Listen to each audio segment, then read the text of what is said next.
Hello everybody, and welcome to another stream. I hope we're all doing good. Got a pretty cool one today.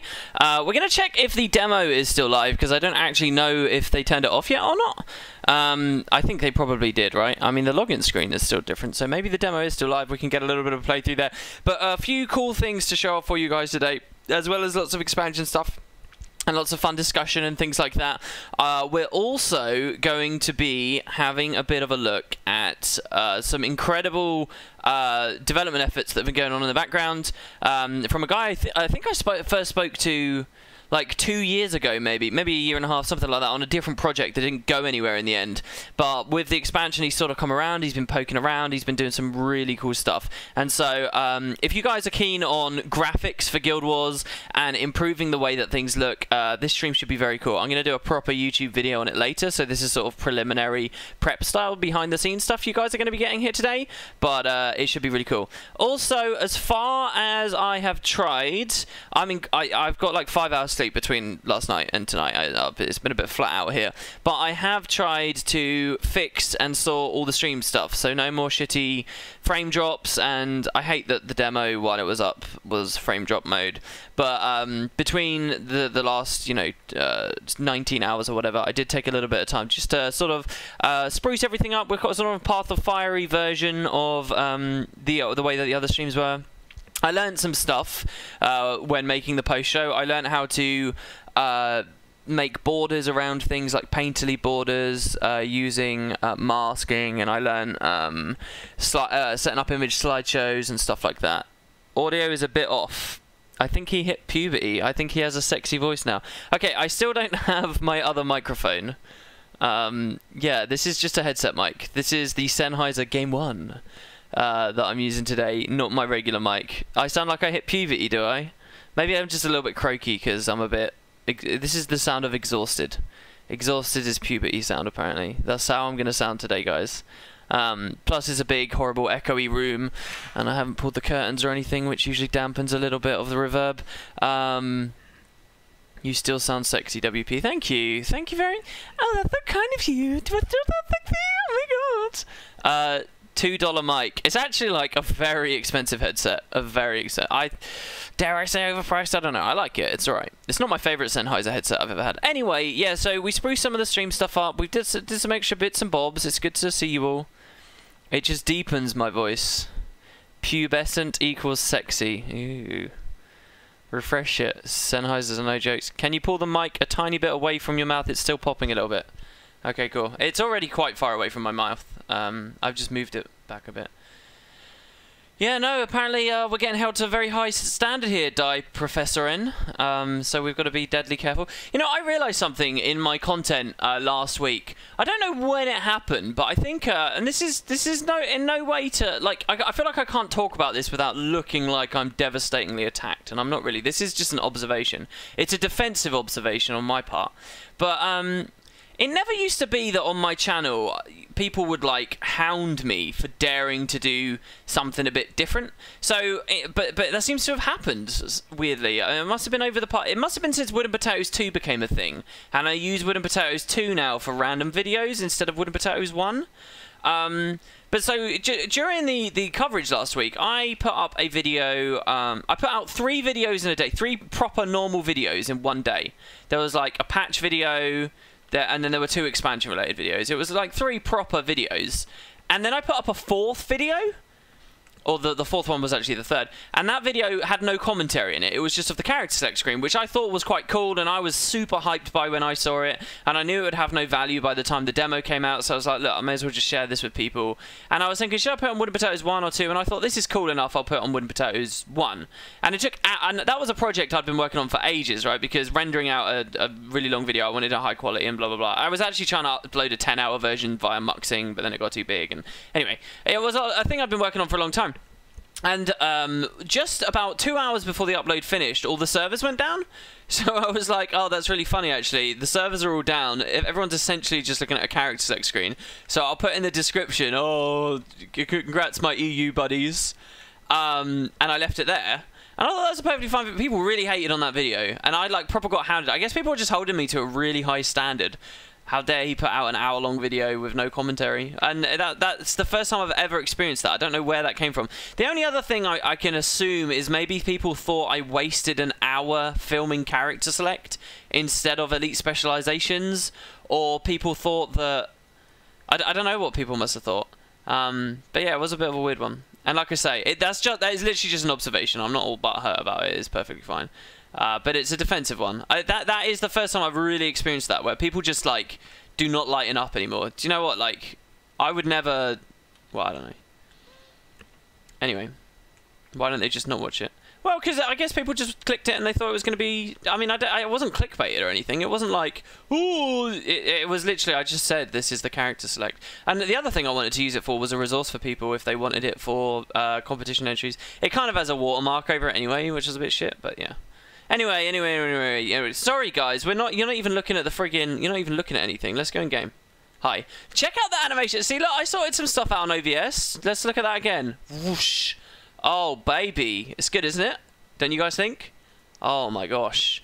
New animations and good stuff. Whoa. WP, I just watched all the entries for the contest. Most of them are really not what you asked for. Yeah, I know. The competition's also been a bit of a weird one to watch. I mean, some people have done really well and they've done exactly what was sort of asked for. A lot of people have just, like... I don't know, like, for example, I don't know whether I should talk about this because it's sort of mean to people who've entered and they might, you know, be listening or whatever.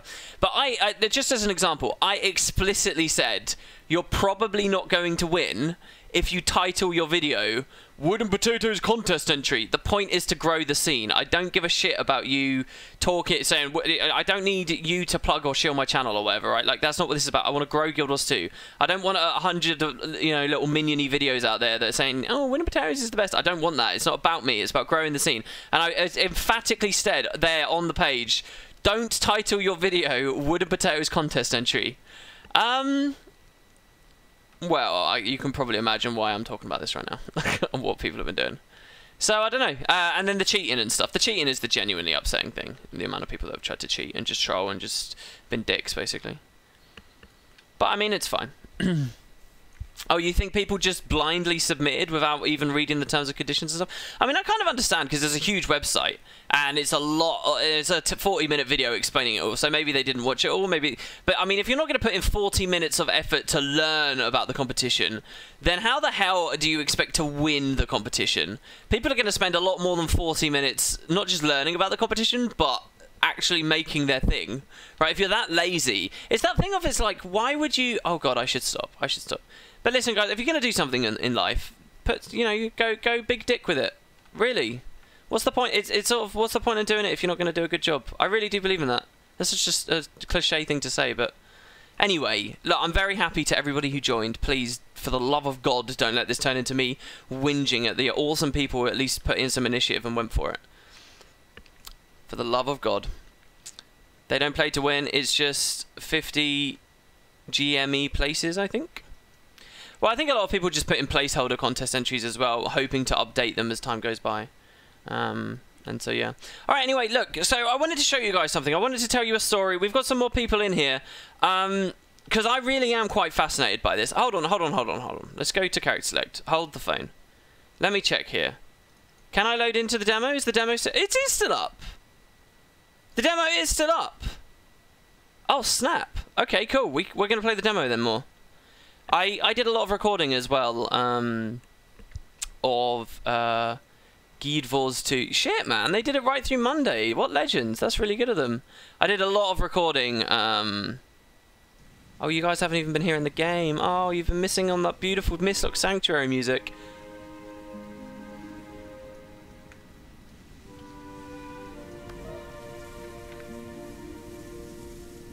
Alright. Okay, so you guys should be good. We should be... By the way, ducking and all that stuff should be back. So just tell me if the volumes are all okay and it's all good.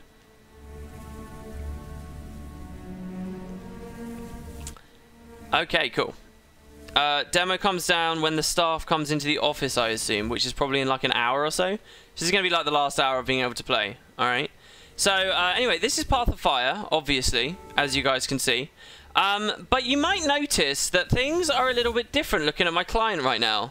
Does anyone sort of... Let's see. Let's just see in chat. Does anyone notice anything different as I look out across this landscape here? Does anyone actually know?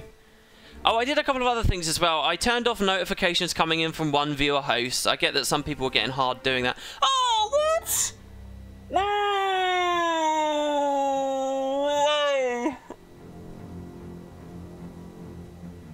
Oh, what? Rest in peace. That's unbelievable.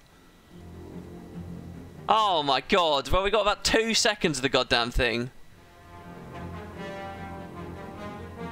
Speaking of the character select, here you go. Now we're back to the Heart of Thorns one. Brilliant.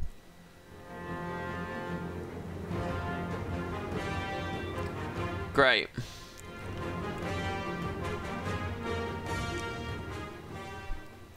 Yeah, so they can dynamic... That's quite interesting, isn't it? That they can actually hold multiple login screens at once. I wonder if at some point after Path of Fire comes out, they'll give us some kind of update that allows us to select which one we want to use. That would be really cool. That was something I was looking for in Guild Wars 1 as well. Alright, well, if you were... I don't think anyone guessed it. The view distance for Guild Wars 2, seriously now, the view distance was further out on the demo there. I could see further than other people would running the game natively. So... there is a new version of Reshade. A guy called basically a little while ago. We're gonna demonstrate this. Divinity's Reach is probably a good shout. Why are you so shiny? What dyes and fusions are you using? It's probably all permafrost, and I'm super shiny because of Reshade. Probably is why at that point. So this is all very preliminary, and when we change maps and stuff, things are going to look a bit odd and they're going to be a bit weird. You guys don't see flickering, do you? As long as that's purely on my monitor, I don't care. But if it's getting through on the stream as well, then that's going to be annoying. So yeah, let's talk a little bit about this. A while ago, so Reshade was developed by Crowsire, and the shader suites were done by a selection of other people, right? And it's been a cool software suite, but as big as it caught on with Guild Wars 2, as we as a community started showing it to people, we started making videos about it and blah blah blah. As big as it got for Guild Wars 2, they never really endorsed it or never really went out of their way to talk about it well enough or to support it. So Reshade always had built-in network monitoring. You guys might be familiar with this. Now, the reason they put network monitoring is because Reshade has like a depth buffer, and in games like CS:GO, you could create a shader that allows you to see through walls and do like hacky things. And they didn't want any of those associations with their software, so they just said, look, if we detect any network activity with people using our suite, it will disable Reshade. And that's fine, and that's fair, and that's what they did. The Guild Wars 2 community slapped back and said, no, we're going to use it anyway, and we had stuff like the Reshade Unlocker. Did Grember make the Reshade Unlocker? I can't remember who made the Reshade Unlocker. But so we had like these chains that we could do to get rid of the network monitoring. But that's just an example really of Reshade sort of not really caring about Guild Wars 2. But Reshade, about 6 months ago, I think, maybe 7, maybe longer, I don't know exactly, but it went open source. And all it took, as open source, we could do whatever we wanted with it. All it would take was a talented person to have a look at it. And so, essentially, that's what Grember did. Grember has made a Guild Wars 2 tailored, specific version of Reshade. It's Reshade entirely, with all of the functionality of Reshade and all the shaders and all the customization options you like. So if you guys don't like what I do on my screen, then you can do whatever the hell you want. It's perfectly fine. You can have your custom shade, you can have everything. The only difference is Grember has 4 major features now. And growing. The list is growing. I'll try not to talk about too much because that's going to be on him eventually if we can get it done. 4 major features, alright? So and these are all amazing, okay? Feature number 1 I will talk about. You have the option to turn off in-game fog. Guild Wars 2 fog. So, fog is used by Guild Wars 2 quite often to obscure long distance so that you don't get pop-in. Alright, so on most maps, they'll like sort of haze out on the horizon, and what that means is you won't be able to see the game engine rendering stuff in and popping it in, and you won't be able to see like big walls out in the distance and so on, and usually they're pretty good with it. They can manually mess with the fog levels as well, so on some maps they drag the fog right in. So like Thormanova Reactor Fractal, when you kill the anomaly boss, you know, who deletes the floor, you guys remember how you teleport into that white room? That's view distance fog that the devs have pulled in. With this version of Reshade, when you run it, it actually it deletes all of that, and that room just looks like a regular room. So depending on the map you're playing in, you might be able to tell more or less of what's going on. So I'll give you an example here in Lion's Arch. All right, I'll show you. I want to show you some examples of where it's good, and then I'll show you some examples of where it's not so good. There was another Reshade project concept. Honestly, I'm getting so much screen flicker, it's ridiculous, and it's not Reshade, it's my monitor is doing it. I wonder if doing that will fix it. Nope. I'm windowed full screen instead of full screen, so that's not going to do anything. Anyway, so here you will see the difference immediately. Ready, guys? This is Lion's Arch. And so you can see there's actual popping and stuff. If you came here in game right now, you would not see any of that terrain back there. It would just be a bit of fog, and you wouldn't see the stuff that's actually going on. But we can. So this is like not necessarily a good example. This is actually a bit ugly, and quite often it's sort of like this. But it does mean, generally speaking, when you look around Guild Wars 2, so here's a good example, this mountain here. The devs don't really want you seeing this happening on the limits, so this is just all fog normally, but we get to see like right out there. This doesn't have any frame impact, by the way, like none that I've noticed, absolutely none. Can we make more fog? Yes, you can. So he's actually got a slider. It requires a restart, so I won't be messing with the slider. But you can find a middle ground between having no fog and ArenaNet's fog, so like there's a little bit of pop in, or you can drag the view distance way in. But again, it's just a fog over the stuff that was rendering in the background anyway. So I don't think it's an optimization thing, it's literally just an aesthetic thing. So you can't be like, oh yeah, I'll run it with barely any fog and now I can play on my potato. I don't think that works. Yeah, if you purely run fog disable, it won't make the game run any slower. If anything, and my girlfriend mentioned this too, I feel like my FPS has gone up a little bit. But maybe that's just me, and maybe that's just because I've been fiddling with a lot of stuff on my PC at the moment. So here's Queensdale. We're all very familiar with Queensdale, so this is probably a good place to go as an example. So that you guys can see a little bit better of what I'm talking about. And by the way, this is a version of Reshade I'm running with 1 million shaders all loading, even if I'm not using them, which is why my loading screens are really long and that white bar pops up every time I go onto, every time I map swap, and you can turn that off. So this is Queensdale, no fog. And hopefully that strikes you immediately. You can tell straight away that you can see a lot further here. You get a lot more clarity on the top of these mountains here with these trees and so forth. Over here you can see way further out, like that field over there. There's a lot. I mean, you guys are watching on a stream, so it's more pronounced when you get in-game. The game is probably a bit blurry just because of some other shaders I'm running, so don't worry about that, guys. That's pure... all I want to talk about right now is the fog stuff. None of the other stuff matters. This is, like I say, this is the preset I'm running right now isn't like well tuned or anything. All you need to focus on is the, and you can disable everything. This can just do the fog if you want it. It doesn't have to change anything else about the game at all. So you don't have to get hung up on that. But yeah, so this is maybe a better example. Probably the best example I can give you of how this affects the game, but not necessarily in a good-looking way, but a brilliant way of showing how it affects the game, is actually one of the newest maps. And that's our dear old friend Draconis Mons. So Draconis Mons is a closed-in chamber. Now, anyone who's played in Draconis Mons, you will know it looks foggy in there, and you do not have perfect clarity, right? Just try and think of what Draconis looks like in your mind right now. There's a lot of hang-in mist, there's a lot of fog that they use in this map. To play it without fog, I'll show you what it looks like. Okay? So this image, while we're loading the shaders on here, you might still think, yeah, that looks about normal. Yeah, we'll turn the shader off that's blurry. I don't think it should be blurry right now. There's nothing blurry about this image. But so immediately you can tell that's quite different with Draconis Mons already. Feels a lot more like the inside of a giant cave here. Probably a bit less natural. And if we have a look over here, now you're starting to see it, right? This is Draconis Mons. Okay, with no fog. So at any point you can see all of the walls in a giant circle. And there's still like placed fog and haze, as you can see here. We're just talking about view distance fog that they do. But so like you can see right up to the ceiling, obviously at the very top, and you can see all the way down. And if we drop through this cloud layer here you'll get a better example of it again. And so you get like these hard edges down here, which otherwise would have been obscured. But so this is the best way of demonstrating what it does. And again, not necessarily good looking. It's going to come down to taste. But at the end of the day, I'm all up for just more options, really, for the community to do things. Particularly people who want to take really pretty screenshots can find the perfect place where it looks good and then go with that. But so, and like now you can see it all the way over there. So you can sort of see, you can see how it affects the game, right? And it's pretty ridiculous.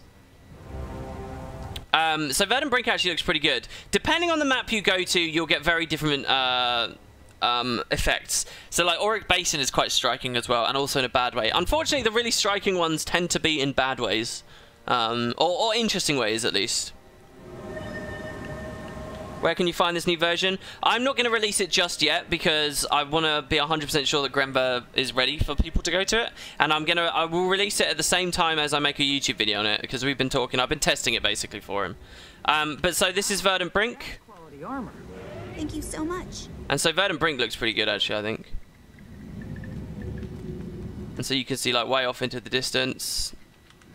And you can see just over there, you can see it coming in and out of the shot, as you can see.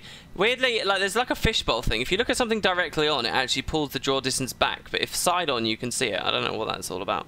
But yeah, so this is VB with the fog off. So yeah, it's a pretty interesting effect, and there are levels of modality with it. You can sort of vary it, and so there you go. That's fog off it. Anyone? We've got one more request of a place to go, and then I will talk. This is just number 1 of 4. Okay, number 1 of 4, and already that the darkness is not about the fog. I want to slap you right now, TLMs. I cannot believe. I'm like seriously. It's because I've got curves and contrast and stuff on, which has darkened it up a lot. So one more place, Tarir. All right, yeah, I'll show you Tarir. Tarir is so this one's and you're kind of getting a montage of the most strikingly ugly places at the moment, by the way. I'm curious how places like Super Adventure Box look and stuff in the future. Today's potato is on the Envoy level of looking grim and tired. Yeah, he's how I feel at the moment. Yeah, honestly, I'm like passing out, kind of tired. It's pretty bad. Control those anger issues. And then Tato cry. No! The secret is I'm always angry. Alright, here, so look, I'll show you Northgate. I think is pretty good to show. I think when they're more cluttered scenes like this, it's quite nice as well. I like seeing the sky and stuff come through a little bit more clearly there. We just had a sub, so thank you very much, Rec. Thank you. That's very, very cool. I think that says Rec. I can only see your name in very small text here. Let's go to the Northgate. Not a new mic. Well, sort of a new microphone, but it's not supposed to be an upgrade. This is just because my audio interface and stuff is sort of all messy, so we're running on a different mic. We were yesterday as well. Welcome to the stream, though, guys. Okay. And so, by the way, Path of Fire pushed the draw distance itself out further, so having no fog is very exciting on those maps, which is why you can see all those mountains and things way off in the distance. So you can see a bit of flickering, which is obviously terrible. But this is AB, right? So this is completely different. Like, the feel of it is completely different. And this is what this looks like. So it's very striking, right? Very striking. Completely different. You're popping the mic a bit more today. Maybe I'm being a little bit louder. Wait, popping or clipping? The microphone's so... It's not even that near my mouth, honestly, right now. But there you go. Yeah, there you go. Necro Soul Reaper. Dude, you're a legend. Thank you so much. Someone says it looks great, it looks beautiful. Yeah, it's up to you guys to obviously to decide what you think, but you get a lot more vision. You get to see a lot more of what's going on the maps. Talk about Amazon free sub option again. Maybe you'll get 10 plus free subs again. Maybe later. So yeah, the flickering is annoying. Yeah, actual pops. All right, well, so there you go. I've moved up even higher. You didn't even know about these trees. Well, and so the color grading is not a part of it. So when we drop down, we do get the grading. So maybe when we stand on a place like this, we'll feel a little bit more of it. So I mean, yeah, this is pretty good actually. This is a good job to whoever said Tarir there. So here, this is a nice example of no fog. All right. So you can feel it, right? And this is totally up to you guys how much you rein in or you go out. You want to turn yours down like 25% from dev intended? Yeah, you can absolutely. So here's a great example of Terraria as we have never seen it before. It's pretty crazy, right? What's my glider? I don't know. Hold on, let me check. Feathers of the Zephyr. It comes out of the current Black Lion chests. Is this something like Gem Effects? Yeah, it's a version of Reshade deliberately tuned for Guild Wars 2. The contrast makes Terraria look like a church at night. It's very different. Anyone got one more place? We will try one more place before I move on to the next thing. Go to the Wizard's Tower. That won't look any different, Valen. That's not affected by fog anyway, I think. Or the way they do that. It's a bit like that Istani ship out in Amnoon Oasis. Thanks, it looks beautiful. Yeah, it's actually crazy. I never came down here last time I saw Terraria. Ember Bay, Mount Maelstrom, Bloodstone Fen. Hidden Garden. Hidden Garden, you can see everything that's there anyway. Shiver Peaks. Or the Arm of Abaddon. Well, so there is still a hard limit to how far the game renders out, and we cannot affect that. All we're doing is affecting their aesthetic fog, which they use to obscure the hard rendering line, right? So you can't go like really high up and see the entire map, because there is still a, you know, the maximum limit on the engine is, you know, we're under my cursor right now. It's just we're removing that fog. Straits of Devastation, watch all from Fort Trinity.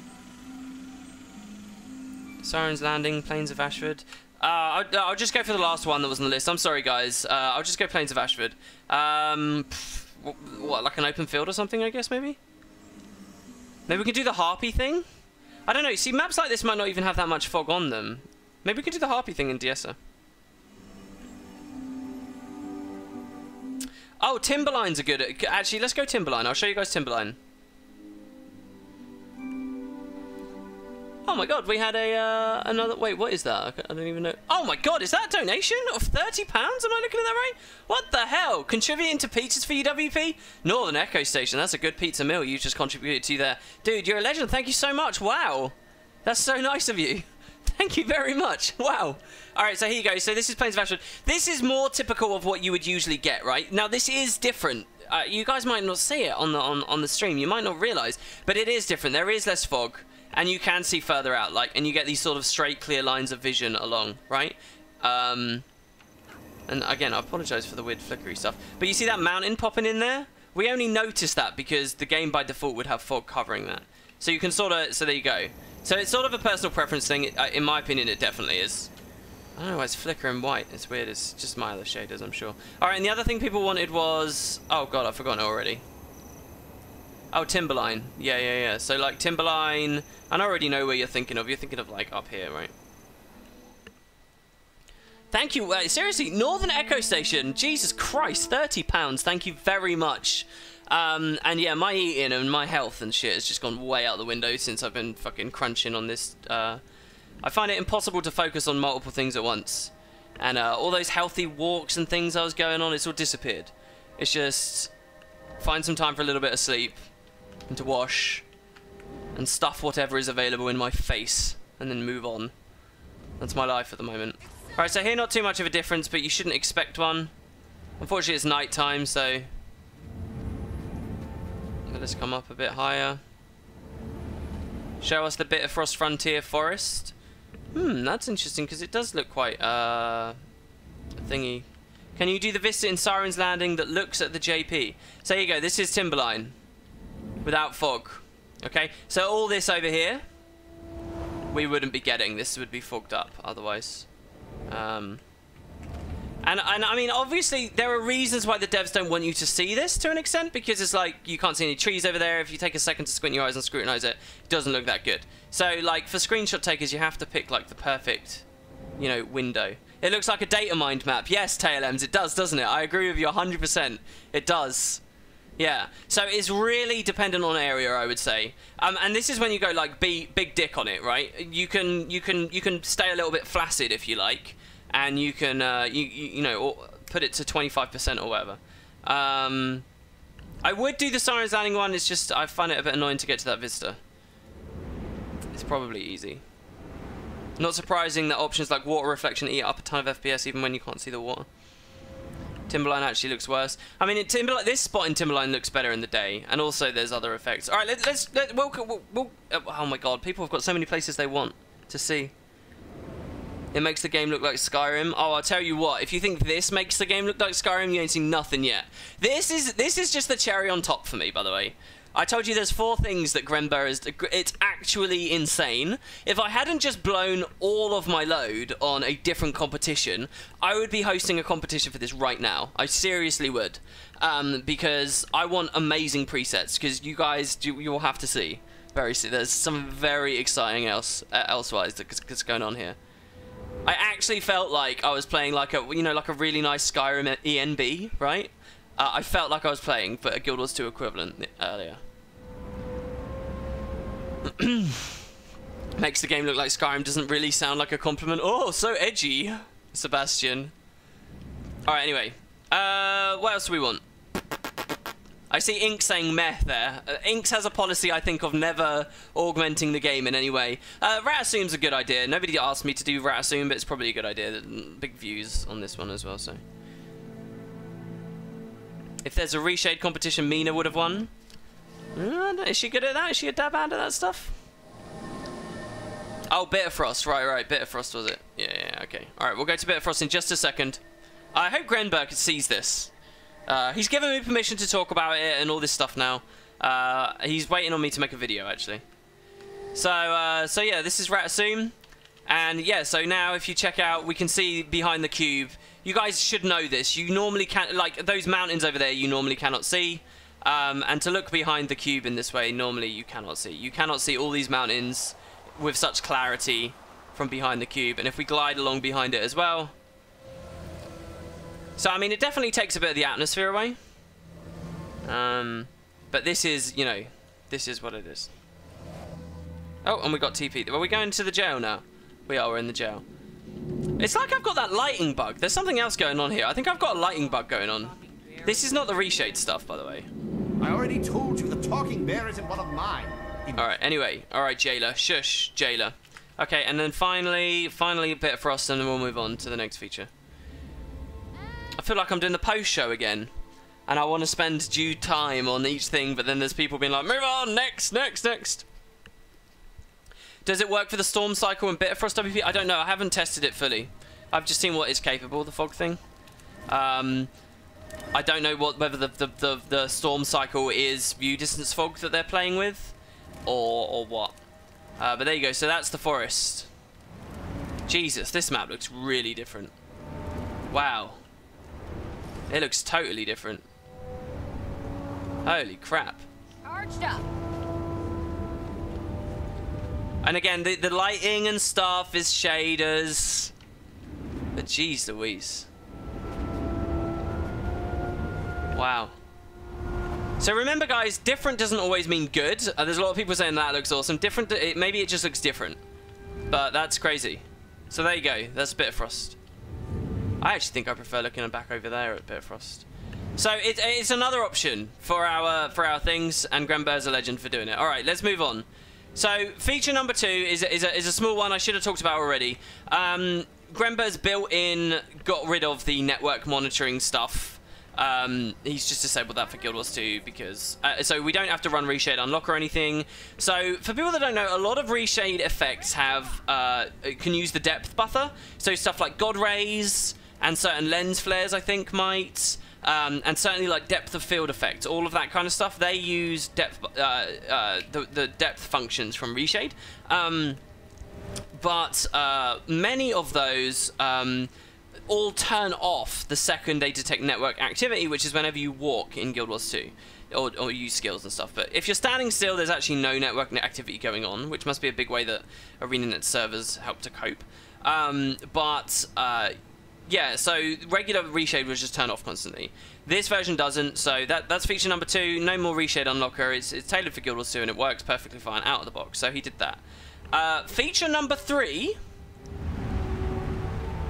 Feature number 3 is actually probably what's caused some differences here. Feature number 3 is this. I'm going to ask Twitch chat if they can guess. What do I hate about this option, and what might feature 3 be? So I'm moused over post-processing right now, and I'm on post-processing high. So let's see if you guys can guess. What would be really cool about post-processing? What would it be cool if happened with this? Do I have a link to that build? What, my PvE open world build? No. Too much bloom, says Goofy Delinquent. Yes, he's actually removed the bloom that would be rendered by post-processing. So you can now turn post-processing on high, to get character outlines and location-based color grading and, you know, more interesting shaders and stuff, without it adding that sickly thick bloom that destroys all of the skyboxes and all of that other stuff. Bloom is great. So someone said, I like Bloom. Bloom is great, but Bloom is better if we use Reshade's Bloom and customizable Bloom and Bloom that we have tailored specifically, instead of having to bundle in ArenaNet's horrendously overblown, frankly, overblown Bloom. Okay? So that, and it's still night here. So here you get a kind of an interesting thing as well. We can see this lighthouse from the start of here, which is curious. So you can actually now have post-processing, and again, this is an option. So you can turn the option off and have regular post-processing if you like. You can turn the fog changes off and go back to normal. So that's feature number 3, which is also incredibly cool, okay, and I think is really awesome. And then feature number 4 is what I am most excited about. So even with Reshade Unlocker, which meant that depth effects stopped turning off when we moved, people still in the Guild Wars 2 community have not played with God Rays and have not played with depth effects and have not done a lot of that stuff. Why? Twitch chat, I ask you, why have people not done that well enough? Why is that still just the domain, the preserve of screenshot takers? Why? Why don't people play with that very much? What's shit about using depth blur in Guild Wars 2? And any kind of capacity? The lag, says Royal, that's wrong, no. There you go, JJ Mars. It fucks the UI. So guess what feature number 4 is? Feature number 4, okay, is that it injects the Reshade shaders under the UI. So user interface does not get affected by any of it. No longer will you get lens flares triggered by bright skill icons. No longer will you get God Rays by the white text up on legendary trinkets. No longer will depth blur out windows. So if we had depth blur on right now, all this UI would be fine because this is in our close field of vision because it's on the ground. But in the background, you've got the sky, which is far away, which would get depth blurred, which would mean this window is like half depth blurred and half like... it's just awful. And it's basically the game's sort of unplayable with depth blur effects. And it always has been. Or any kind of stuff like that. Because it layers it on top of the UI and it's ugly. And this is Grenbar's true thing. This is what I really love about this. That doesn't happen here. So this version of Reshade injects under the UI. So if you add sharpening, it won't... people who use a lot of sharpening, and I've played a lot with sharpening before, and I've had really gross overblown sharpening before and so on, you'll know that, like, in your chat box, like, so if we look at Spud chat here, by the way, if you guys want to join Spud, check out our Discord. You'll see everyone's in yellow, right? The guild. But if you put sharpening too high, on other versions of Reshade, it would like fuck with the text and it would look white and it will start looking washed out as it tries to sharpen text. It doesn't do any of that anymore because it injects it under the user interface. So someone says I'm confused. It looks exactly the same to me. That's because I'm not using any depth effects and things right now. I don't actually have any idea what is currently set up for me. So so let's see. And it's not set up properly, so this is why this is a Twitch stream and not a video, by the way. Because you got to have like a good preset to show people. Otherwise, you get like a lot of ogres that are like, I don't see anything. It's stupid. But so you got to have like a good preset effects set up with people. But so, for example, I can turn this stuff off here, right? And we can sort of return to what the game should actually be like. And yeah, this is post-processing on, but minus the game's own bloom. So you can see more detail in the sky and so forth. And again, this isn't really set up. I should voice ogres in game. So yeah, there's a few, and there's a lot of other stuff he's doing, by the way. Like in terms of like, I won't tell you because maybe it will fall through and stuff. But so here you can see you've got fog amount. You can vary the amount of fog. You can allow Guild Wars 2's bloom or not. But these all need restarts. So these are the Guild Wars 2 specific things. And then you've got a bunch of other options that you can run with. So I'll show you guys Grenber's default setup with it, right? Because I don't have anything set up at all. How did you just host me with one viewer? I turned that off earlier. I turned that off. I disabled that. How did you do that? You hacking bastard. How did you handle that? That is crazy. Alright, so anyway, look, very quickly, guys, we're just going to come back here. Man, I love that animation. Isn't that sweet? So very quickly, we're just going to return here. Alright? Just hang with me. Tell me you can use ICM with this, and I'll be the happiest man on earth. I'm sure there's a way to chain them together. I just haven't figured it out. Yeah, apparently I didn't disable it. I think it was proved pretty decisively there, Debatrax, that it wasn't disabled. But, okay, so just give me 1 second, guys, and I will set this up. And I will show you Grember's defaults, because at least he's got a better preset than the random crap I was sorting out. Oh, we got a 4-viewer host. Thank you. This is all just a big game to me. It's just to make... It's just to get a bunch of fake viewers in. Alright, so hold on. And in the meantime, let's talk about Path of Fire, I guess. If someone wants me to rant about something as I set this up. But so basically, I'm going to delete that. I'm going to regenerate the bin. Can you reshade the reshader, though? What does that mean? What? Downloads. Girls 2. So we need a good name for it, by the way. I gave him a couple of suggestions. I said like Grember's Reshade Overhaul or Reshade. I don't know. I like the idea of Reshade Advanced. To me, I don't know. Is that a bit silly of me? I quite like that though. So Grember's defaults. I'm loading it up now, guys. He runs MXAO, so he runs ambient occlusion, he runs a bit of curves, his light shader, which I think is a custom shader, vibrance, a bit of sharpening, and then depth blur. And so you will see his sort of, in my opinion, a little bit messy, and no offense to the guy, a little bit messy depth blur. What I really want is to inject a third-party depth blur shader that someone else may have made with an autofocus functionality. Which could be really, really, really cool. So yeah, we're just loading it up now, guys.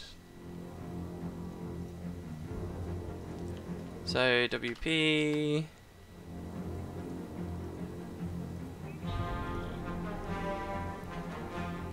So here we go. Alright, so I will show you guys how this all looks and how this all works out now. Let's go back in game. Oh man, that's so cool. It's so cool. I don't even have anyone to thank on that one. I figured it out for myself. What a genius. Many more souls. Hey, did you get a new mic for streams? Haven't been on Twitch for a while. No, well, yes, but it's not what I want to be using. It's just a backup thing. So anyway, yeah. So this is this should just be all shaders off and just sort of default, but with fog and ArenaNet's bloom disabled. All right. So this is just sort of just running around the game right now. So we'll turn things on, right? So each of these is one of his effects. So ambient occlusion, you'll notice around the grass we get a little bit more definition. Well, not definition, but what's the best way of describing this? Whenever there's like a hard angle and the light should be a little bit shaded or whatever. That's what ambient occlusion does, right? I'm so bad. They say if you can't describe something, you don't understand it well enough. And I know how ambient occlusion works in my mind, but I don't know how to describe it to people properly. But yeah, so anyway, some curves, and he's brightened the brights and darked the dark areas a little bit. So light, do you see this big, quite profound effect here with light?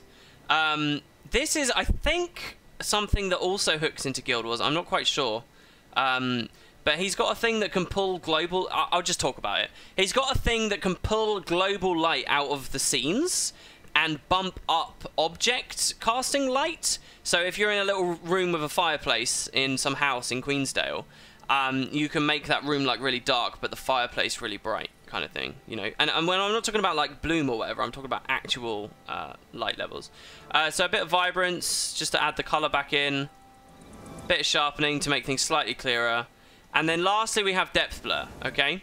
So this is just Matzo DOF, and I think there are better implementations for depth of field. So you know, it's all customizable. But so when I toggle this on, what you guys want to do is you want to pay attention to the background. So stuff far away, so it will blur or it will blur. Now, one thing that Grenber's been quite clever with his defaults, at the very least. So we'll turn that off now, right? One thing that he's been quite clever about with his defaults is he's actually using depth blur to be the method for obscuring pop-in, as ArenaNet used fog. So he's sort of doing it just slightly differently. He's using depth blur to obscure pop-in. So here's that lighthouse again, that's popping in and out. and it's less offensive to our eyes now because of the Gaussian that's over there or whatever, right?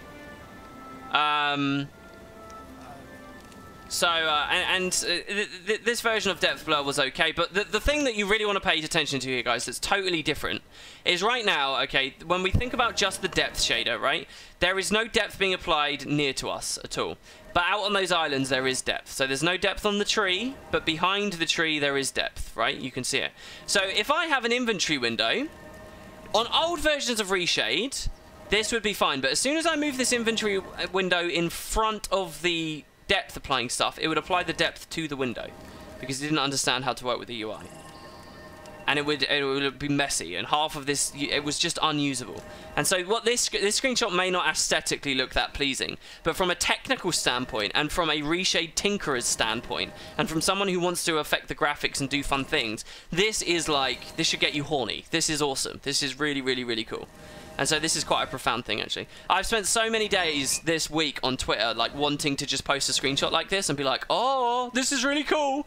But I just sort of don't think most people would understand what is cool about it. Do you know what I mean? So Lily Bloom says, too much messing for little benefit. That's the thing, though. All you have to, like, you guys just need to understand, I went from 0, it was not on this stream. You know when we went to Facecam for a second ago? I installed this in that space of time. What did that take me? 45 seconds while holding a conversation with you? It's not hard. It's just drag some files into your bin. That's it, and it's done. So as long as there's good presets, as long as there are good configuration settings for people, I think that it's not too much messing for too little effort. You can just find someone who has similar taste to you and load their preset in. What I would love Grenber to do is bundle the official release with a variety of different presets from the community. And you can easily hot swap between them. So here you see I've got Reshade Advanced and then I've got WP.ini. If you click the down arrow, you can add more INIs. You can add Debafatrix's INI, and these are just presets. Smitsky's INI, Valen's INI, Scenario's INI, Crass Monkey's INI, and so on and so on. And you just click through them and it will just flip between them. It will just hot swap them all through. And in an instant you can see which one you like. You can have your library of different suites right there, or setups. So yeah, and I mean, like I say, the depth blur is just an example of the tech, really. It's not, you know, you don't have to. What I really wouldn't want to happen, and what I don't want to happen on the YouTube video, which I'm afraid will happen, because to be honest, I don't really have too much faith in people. I don't want people to see like poorly implemented. Or I shouldn't say poorly implemented. I wouldn't want to see people looking at shaders not implemented in the way they'd like, and so to them it looks like shit, right? And then saying, oh, the whole suite is terrible, because it's not about that. There's so many people who seem to not realise that it's all, you know, it's for tinkering, and you can make it whatever you want. You can make this entire thing a black and white comic book style thing, if you like. If you guys look at my Tyrion Travels videos, I've got like this crazy like comic book, storybook style effect going on with all of those. That was Reshade, right? You don't have to do that. Nobody would play the game like that. It's your choice of how you want to deal with it, you know? And so anyway, what I find quite interesting about what Grenber's done definitely with the blur is using it to try and obscure the far distances. Now, the other problem with Guild Wars 2 is, generally speaking, you would want a different Reshade preset for each map. And there is a way of doing that with APIs and stuff. And there was a project a long time ago that we were trying to get off the ground, but then I think all of us sort of had other things to think about and do, and it sort of fell through. But I mean, if all of that came through, that would be pretty crazy too. Anyway, so there you go. So that's the 4 things. No more network disable or need for third-party thing to do it. It just works.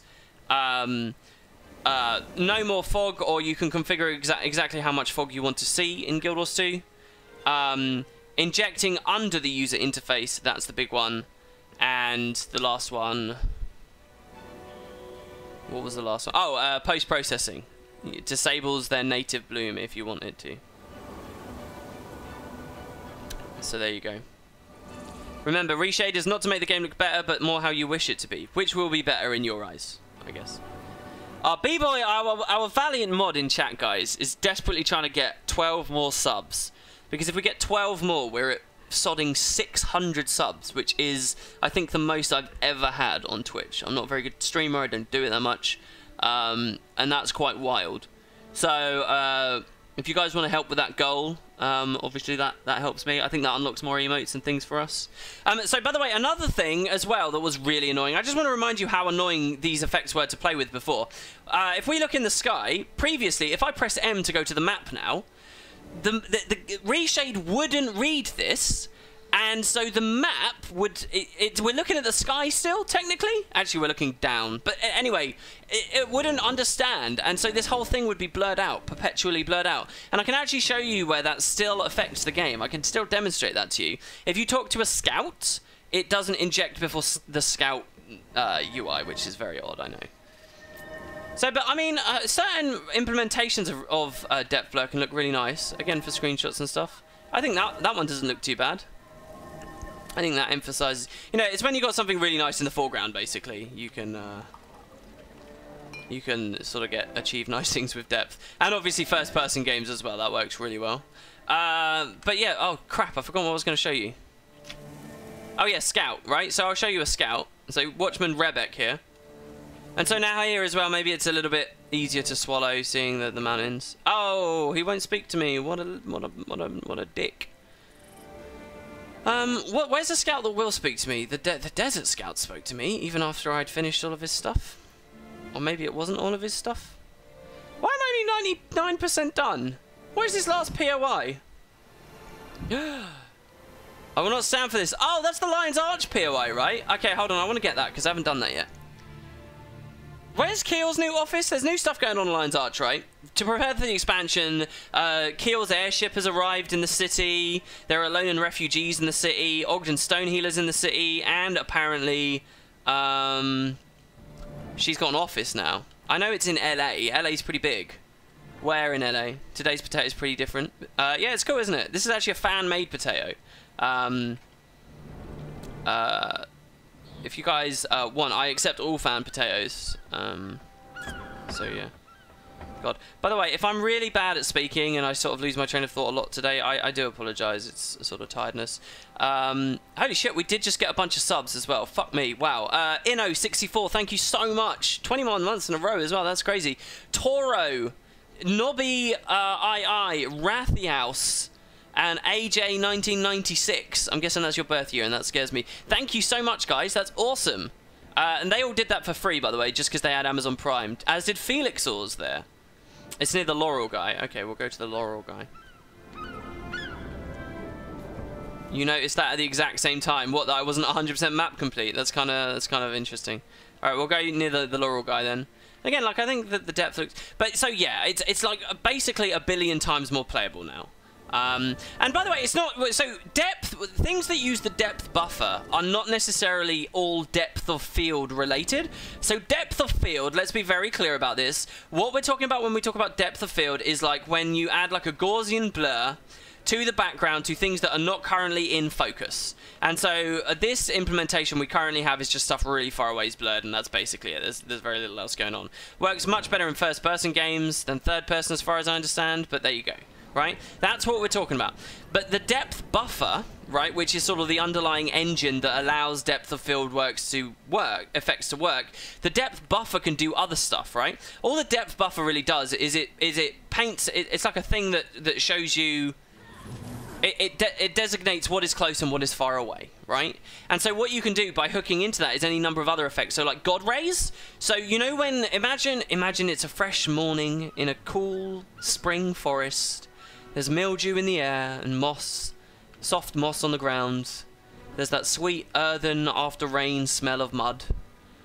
And the wind is blowing gently through the leaves. And in the middle of this forest, shining down from above, is the sun, penetrating through the boughs and the branches, right? And as it does so, it casts these rays of light on a tree stump. With a hunter's axe wedged inside it. Do you claim the axe? Yes, no. All right, no, we're not playing anyway, look, the God rays, those rays of light that come down, you're all picturing them right now. I know you are. Those are God rays, right? And so you could do stuff like God rays, where you say this sun here casts that light, right? And the devs kind of have their own weird version of it. You can sort of see here. but you can do that elsewhere. But you sort of need a depth buffer to know that only objects like the sun that are really goddamn far away can cast God Rays. Otherwise, you'll get God Rays coming from things in the foreground and, hey, your UI and stuff, right? Which, remember, before the UI didn't know how to work with the depth buffer. So these are all big changes. Also, stuff like... you guys are going to find this horrendously ugly, but I'm demonstrating a point, right? So, Bloom, I'll just let's talk about Bloom. He is running a bit of Bloom, isn't he? He's not running any Bloom. Well, that's great. Alright, well, I just uninstalled the Bloom. There were other things, like, if you wanted really pretty Bloom on previous versions of Reshade, so that your fire overloads looked really red and vibrant and flary, it was cool, but it would, like, flick all over your skill bar, and it would just look like a, you know, a fireworks show, and it was just ridiculous. That wouldn't happen anymore. But, so, yeah, I'll show you the light thing as well, by the way. We'll configure the light. So you can drag the, so for example, you can drag the game's lighting down, and then you can up the intensity of other things. I don't know, it's interesting. So here it looks kind of sunsetty. It looks awful, to be honest, with what I just did there. But yeah. So anyway, there's lots to be played with. Right, where do we go? Ellen Keel has an office here now, does she? Oh, it's here. Oh shit, we were right next to it, and then we wandered past. Earth is my weapon. Inks, I will never stop promoting you, but for now I respect your wishes. What is this? Is Inks asking people not to promote him? Inks deserves viewership, so what? Is he just not tooting his own horn? Anyway, let's go this way. It's just not my stream. What have I been missing in chat? Unless Guild Wars 2 engine somehow supports volumetric lighting and the shader applies some kind of weird camera-based lighting stuff, or it's just bloom and lens flares. Let's go this way. I'm not sure I understood everything of what you were saying there, but I'll take your word for it. Oh, it's a meme to constantly post Inks' thing. Yeah, I'm aware of it. Alright, Captain Keel's office. Oh, is it a little instance? Oh, no, it's not an instance. So we can't actually speak to Keel. Oh.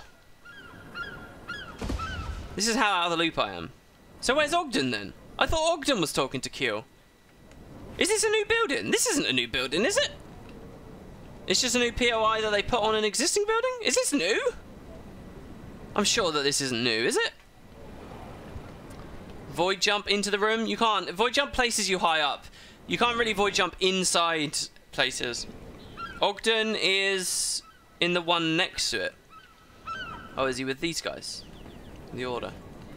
Here he is. Hello, Ogden. Not now. I know you. Yeah, and I know you. I want to talk to my dwarf bro. Get away. Oh, he doesn't even trigger any of his regular stuff. That's interesting. I love the idea of an Asura attending bar when they can't even really look over it. You think there's a new facade? WP, do you watch Game of Thrones? I haven't seen episode 5, but yeah, I do. I actually got really into... there's some Game of Thrones montages people have made on YouTube, and they're really good. Like, based on the different characters. So I was watching one about Jon Snow called The White Wolf. You guys should totally check it out. It's really, really good. If you're a fan of the show, at least. It's very, very good. And then there's... I was watching one about Jaime Lannister as well. Slowly here and Ogden just wants to get stone drunk in peace. Yeah, I think he probably does. So, more things came out about the demo as well. I was looking around the wiki. I found... someone found a sigil. So, someone found it, and then it's on the wiki, and I found it on the wiki. So, just to be clear about what I was talking about there. So here, I think Deplo looks quite nice here as well, on the outside. You can tell it's not in focus, like this man here is in focus or whatever. There's a sigil that is, when you interrupt someone, gain 200 precision and 200 ferocity for, I don't know how long, because it doesn't have the duration listed, but it's only got a 1 second internal cooldown. So I think that's pretty interesting. Ogden has conversations with Herotron. Yeah, someone was posting about that, right? I'm taking you guys to the airship, so there's more Path of Fire stuff to see. You know where Path of Fire starts? Do you remember that it talks a little bit about Ellen Keel? And do you remember that we're on an airship at the start that's departing from Lion's Arch? There's essentially a little chapter of the story, it seems, between Path of Fire's opening and the end of One Path Ends. And it's probably going to be here in Lion's Arch. It's probably going to be to do with Ogden, since he's here, Keel and company. Hopefully Magnus is there. And And so that's sort of what the devs, I think, are preparing for with these Lion's Arch updates here. So let's go have a look. Basically what I'm telling you is we're about to go on the airship that will take us to Amnoon. Everyone was caring about the desert gate for so long, but turns out it's this bad boy right here. The opening to POF was pretty abrupt. Yeah, I mean, there's no way that they're not going to use this. This is obviously for something.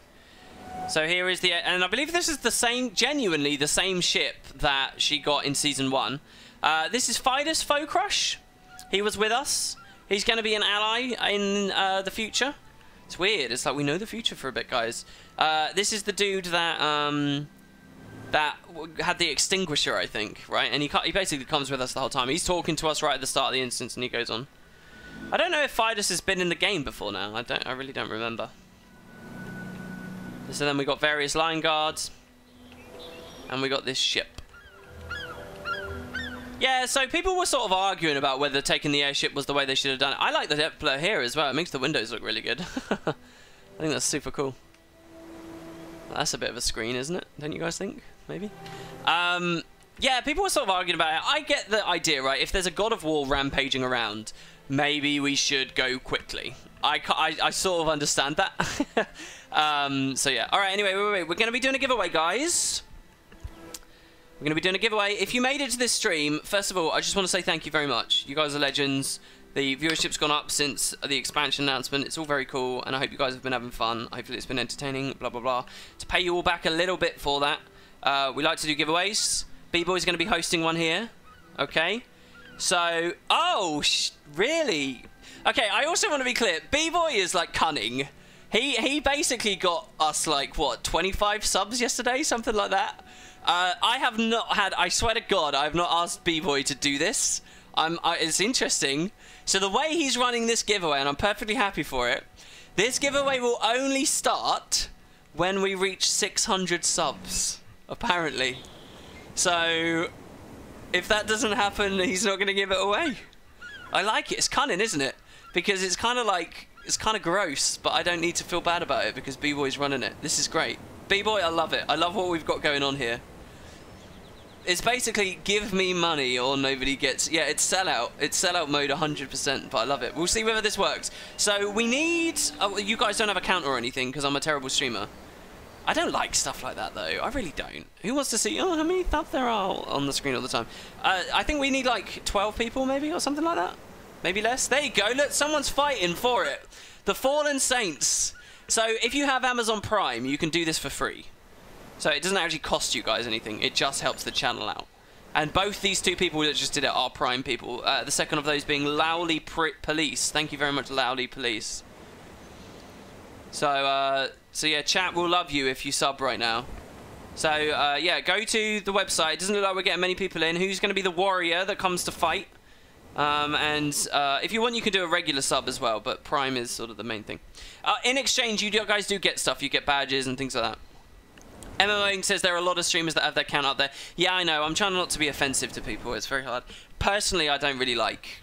I don't know. I feel like it's clutter on the screen and stuff. I mean, I don't even like that I do the Ultra Spud thing, right? If someone donates to me, their name should appear on screen, and I already get a bit weirded out by that. I feel like you should come here because you love the game and you don't want to talk or focus on that other stuff. But I get it. People have got to earn a living. You know, this is not a judgment of anyone else. It's a judgment of how I feel like I should handle myself. Should I say it that way? Anyway, wow. Oh, we do actually have a couple coming in. Let's read these names out. Look at these warriors. These warriors with honor. You are true Klingons, my friends. I don't know why I'm saying that. It's because I've been watching too much Deep Space Nine. Vagabond Knight. Welcome, welcome. It's good to see you. Matt Caro, thank you very much. A couple of follows. Following is not the same as subscribing. Firesign229, thank you. And Amber, thank you very much to Amber as well. You guys are all awesome. Did that get us there, B-Boy? Yeah, so you get those emotes. You can type hype in chat. Oh, we did, didn't we? We're over it, aren't we? There you go. We're on 600. Woo! 604, actually. Holy shit. And it's still coming. 605. Over Daya. Thank you. All right, guys. So, yeah, the giveaway is going to be a glittering longbow skin. It's worth over 100 gold. 116 gold exactly. Tell people... Okay, so it's going to be when we're at 600 subs...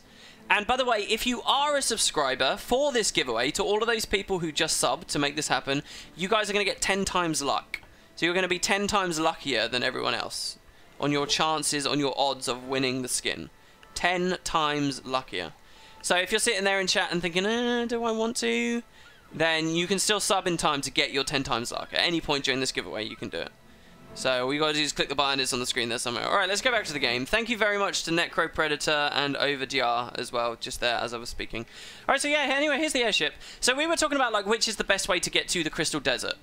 And so many of us have wanted the gate for so long, and I do think I am genuinely disappointed we don't get to go through the gate. But in terms of like logistics and the way the story's going and all of that stuff.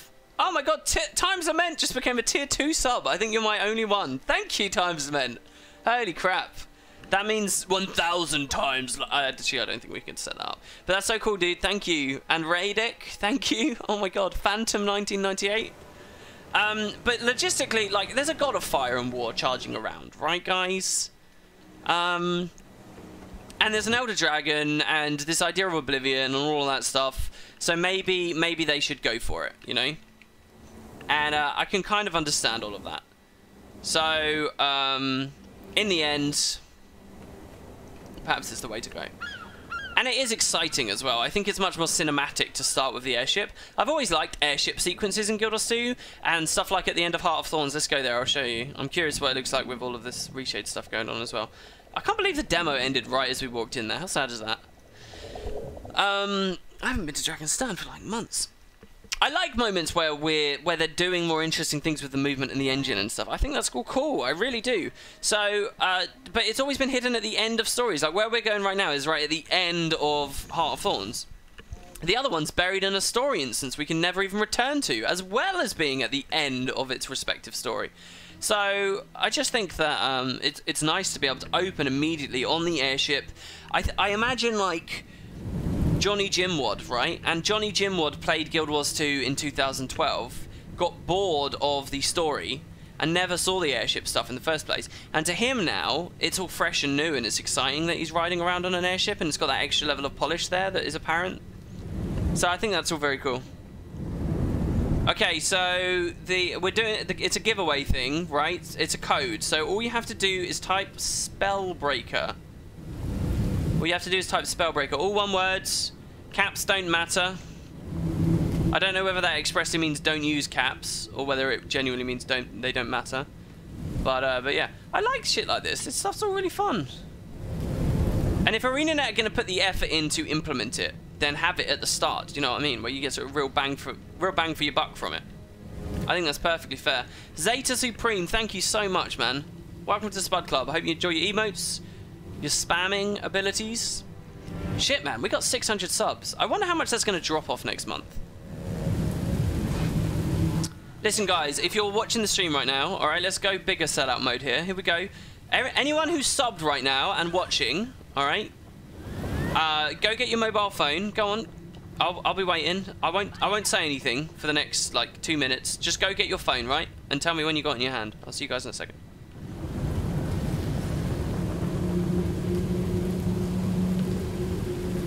Oh, this is quite interesting, all the way over here. So here, again, fog would have obscured this. But now we can sort of see the boundaries. So that's kind of weird. Oh my god, this actually goes really high. Shit me. We don't even go all the way to the top. Alright, you got your phone? Okay, so now what I want you to do is navigate to alarm. Yeah? Yeah? So go to your clock on your phone, whatever that is, your little application thing on your phone, on your clock. Yeah? So go to that. Go to alarm section, alright? And what I want you to do is set up a monthly recurring alarm and call it Give Wooden Potatoes His Dues, alright? XOXOXO, and then enter that in. So every month the phone will remind you to come back, and there you go. Oh, Fowlane's body's still here. This is crazy cool. I didn't realise that body was still here. It's a shame she doesn't have collision.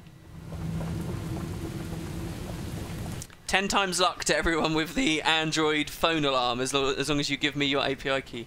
Oh, thank you, Sebastian. Thank you very much. 600 subs. Oh, God. I need to stop with the cheesy trolley jokes. So given that the demo is over, guys, I've been changing my I'm thinking changing my tune.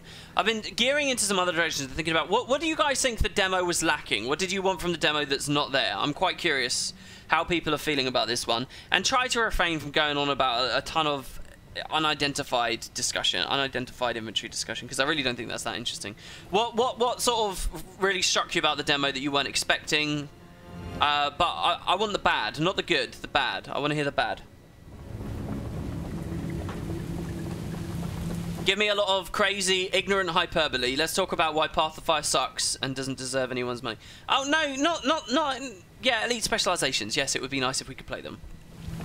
But I understand why they didn't. It's incentive to actually buy the expansion, right? So, yeah, no, elite specs you can't even say, so... That's next weekend. That's not the question. I'm not asking about the event. I'm asking about the game. I'm asking about the expansion. What was the bad? I'm just not good at demo stuff. I want to wait for the whole thing. That's fair enough, Alien EXE. For games that I'm really passionate about, but I'm not covering online, I'm exactly the same.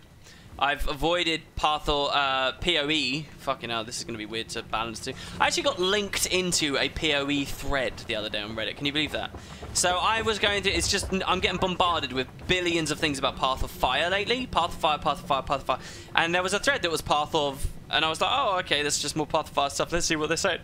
And it turned out to actually be the Path of Exile subreddit, and they were looking for lore community members to start covering the game, and they said that they were, the OP said that they were a big fan of Wooden Potatoes for Guild Wars 2, and that they were a big fan of some other guys from other games. Hey, I think they actually mentioned Shoddycast for Elder Scrolls, which is funny because those guys started making their stuff based on my stuff that they'd seen me doing Guild Wars. Gliding works really weirdly here, which was also quite weird to see. Anyway, and I was just basically explaining why I don't like the story of that franchise too much.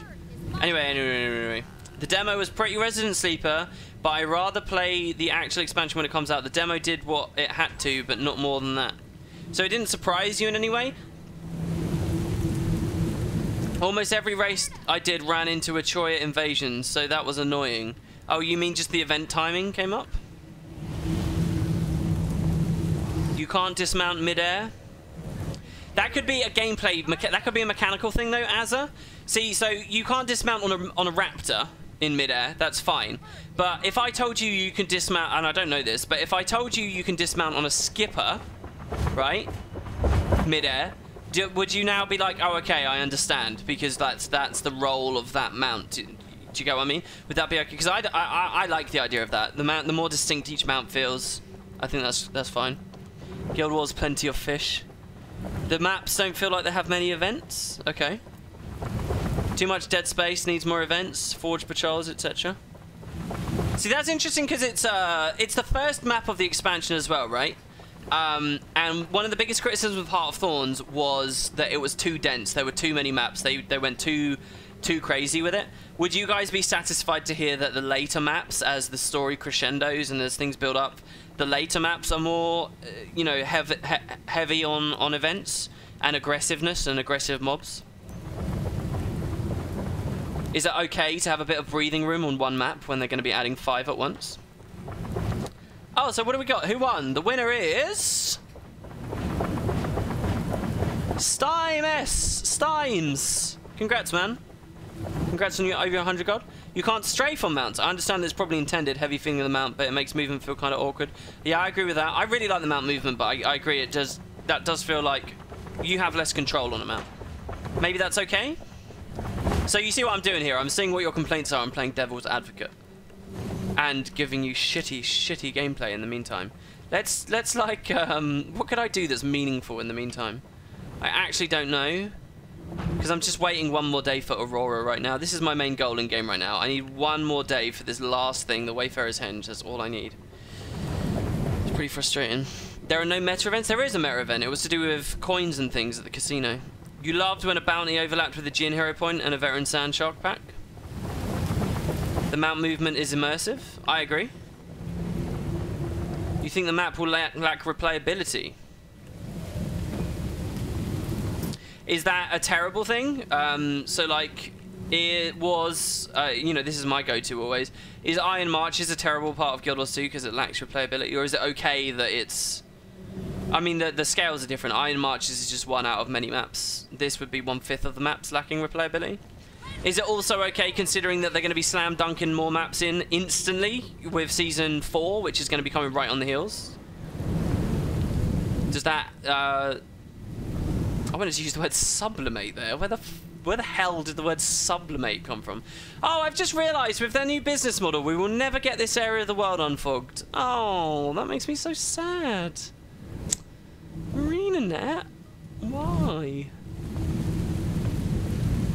I'm going to do a berry farm while we talk.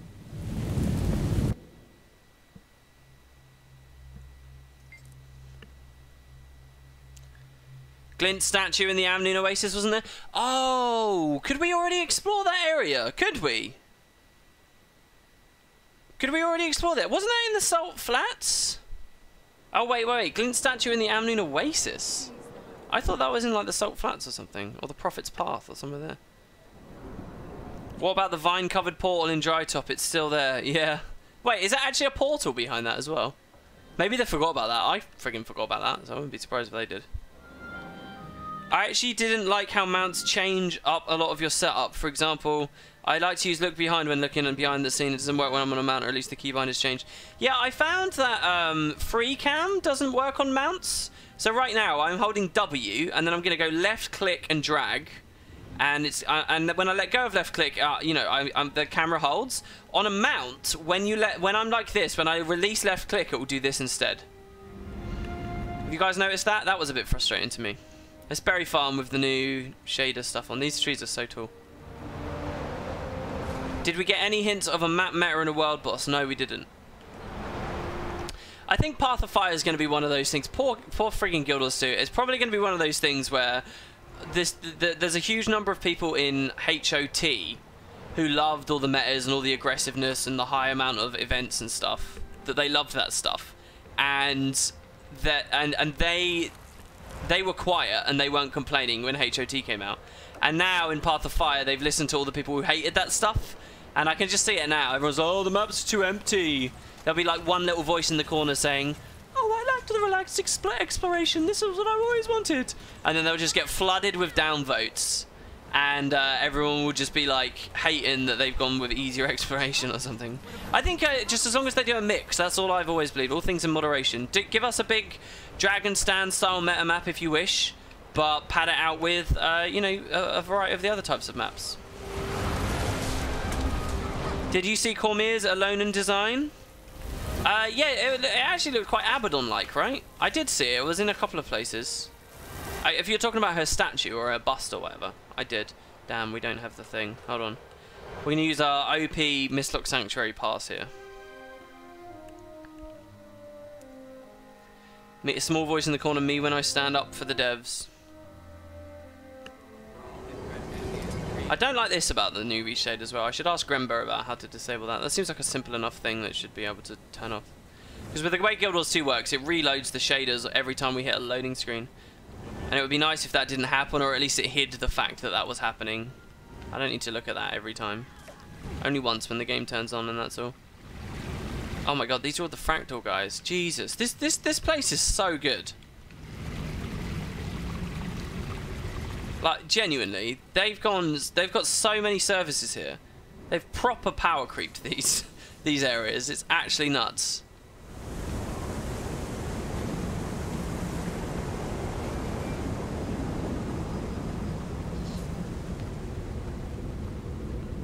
Except I don't know where a regular vendor is. Where is a regular vendor? Any? Well, mind you, these guys do it, don't they? Yeah, they do. There we go.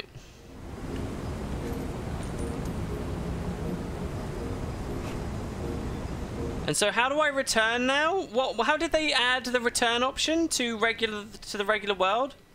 What is it? In the portal, return to my previous map. Jesus, look at that. That's crazy. Mr. Orville just asked, does the Mist Lobby have an exit yet? Well, there you go. Your question answered. I can't believe we've got 600 subs, guys. That's pretty hype. That's pretty crazy. Are you going to do another Q&A video? I asked a question that I only thought of after playing the demo. Yeah, I'll probably do one for after the demo. I think that would be nice. I kind of want to do an impressions of the demo video. And then I kind of want to do a... a Q&A, and then maybe I'll get back into on the YouTube side of things, which have been a bit slower over the weekend. Basically, as soon as the demo came out, I just started playing the game loads, and that's always a problem I've had. You know, I recently playlisted up all the content I've ever made on Guild Wars 2, right? For vanilla and season 1 at least. I sorted those playlists out, right? And I noticed that whenever there was a really big, exciting update and a lot was going on with the game, my videos kind of taper off. And the only thing that I think, the only way I think I can account for that is that I spent the reason I have a lot of memories of that is because that was all time I spent in game, basically. And I find it very hard, I guess, to have a lot of really cool, meaningful experiences in game and then properly share them on YouTube afterwards. I'm always very discussion oriented and talking about the future rather than what's actually going on, unless it's an explicit like news video about patches or something. So I feel like I shouldn't. I should do a hey, here's my impressions of the demo video. I think the reason I don't make stuff like that is it seems kind of boring sounding to me. But maybe it's not that boring. Oh no, sorry, this is boring. If that's not boring, this is. All right, what does B-Boy say? B-Boy's doing something else. What's he got up his sleeves? Oh, okay. Oh, never mind. He's just... So, yeah, we're doing an Ecto Lottery. If you guys look in the bottom left, you can see we've got 5,438 Ectos up for grabs. If you want to win 5,438 Ectos, it's actually incredibly easy. You don't have to be at a stream for it. You don't have to be present. You don't have to do anything except click the link that's coming up in chat and see whether you want to join it. So that's our lottery.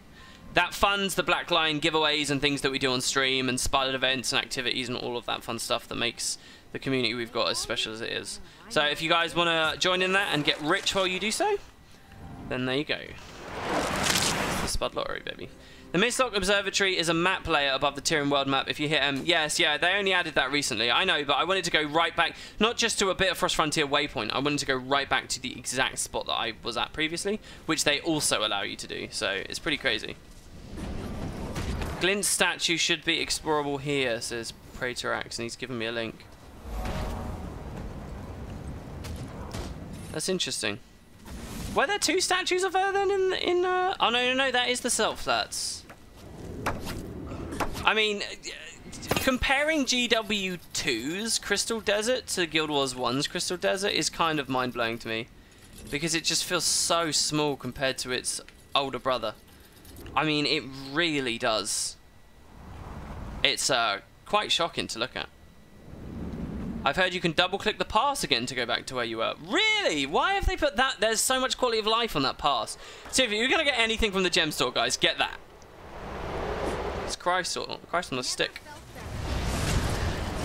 Path of Fire felt good. It was just, I don't know, missing something. There was less exploration excitement in it for me with the piece of the map we got.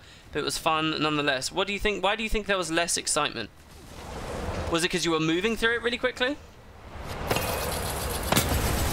Is it because it's a 5-year-old game and you've done that? You sort of know what exploration in Guild Wars 2 is, even if they change it up in small ways. You know what it is. Is mounted exploration a small change, or is that not a large change that should allow them to make it feel fresh again?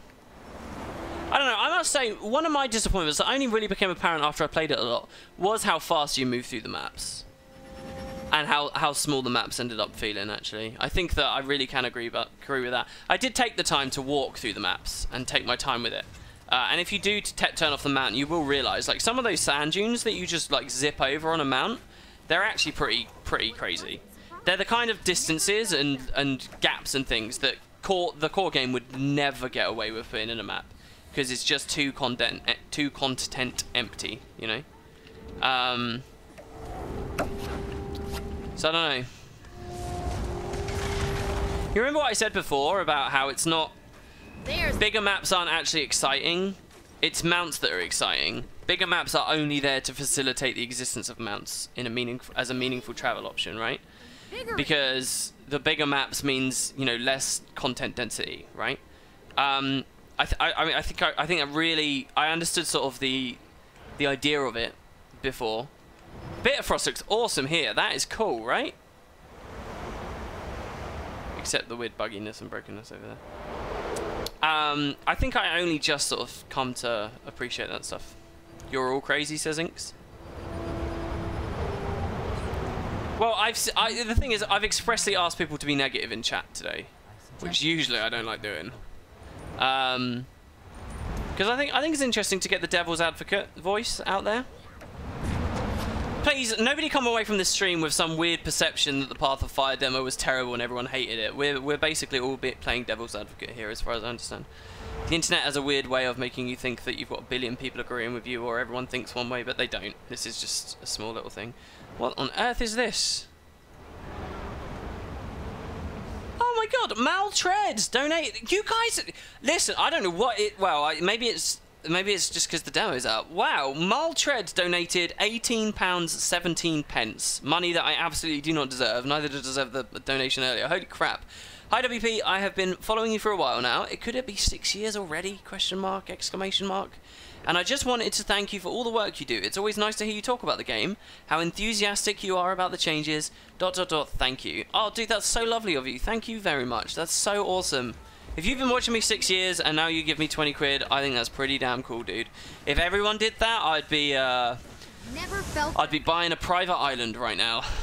Thank you very much. That's very cool.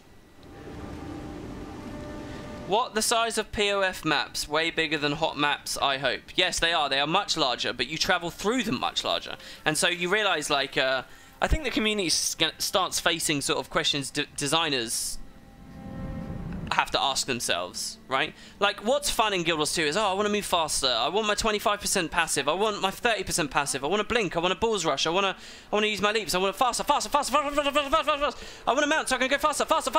And so then it's like, okay, well, so we'll make bigger maps. And then so it's like, now I want to move faster. And you're just like, and at some point you have to take a step back and, you know, just ask yourself that simple question: what is actually good design? At some point you realize it's all arbitrary. And what is the right speed for moving around this game for how much content there is, right? This exploration that you're looking at here with me slowly roaming around and gathering, POF is going to be nothing like this. Nothing like this. Veed. Yeah, faster than a Shrek thing. I mean, this kind of experience. One thing I really like is, and it seemed like, so there was a thing with mounts that looked like it was born from laziness. But I actually think it's a gameplay thing, and I think I mentioned this on yesterday's stream. When you're on a mount, you have to dismount to gather. They never built animations so that you could mounted gather. But what that means is that you are vulnerable during that time while you're off your mount to be put in combat by, say, I don't know, trolls or spiders or griffins that are set to spawn at nodes and in areas and dynamic events that are nearby. And as soon as you get in combat, you can't mount while in combat. So now you've got like a fiddly job of getting away from the mob so that you can get back on the mount. And I think that what that does, that's actually really important. That's a very profound, those two systems interacting, that's really profound. And I think what that does is that dramatically affects this idea of like charging around gathering too much stuff too fast. Because anything meaningful you should do in the game should take you off your mount. That's why, like, I think this is why you'll notice in personal story steps and stuff, they have you dismount when talking to characters. I think that's why that happens. It's because they bring a little bit more of that on-foot gameplay back, which is really important to get a real sense of scale of the world. To be honest with you, I think that maybe, I'm not saying time in combat should be longer, but I feel like sort of that space at the end of a fight before you can get back on your mount should be a bit longer.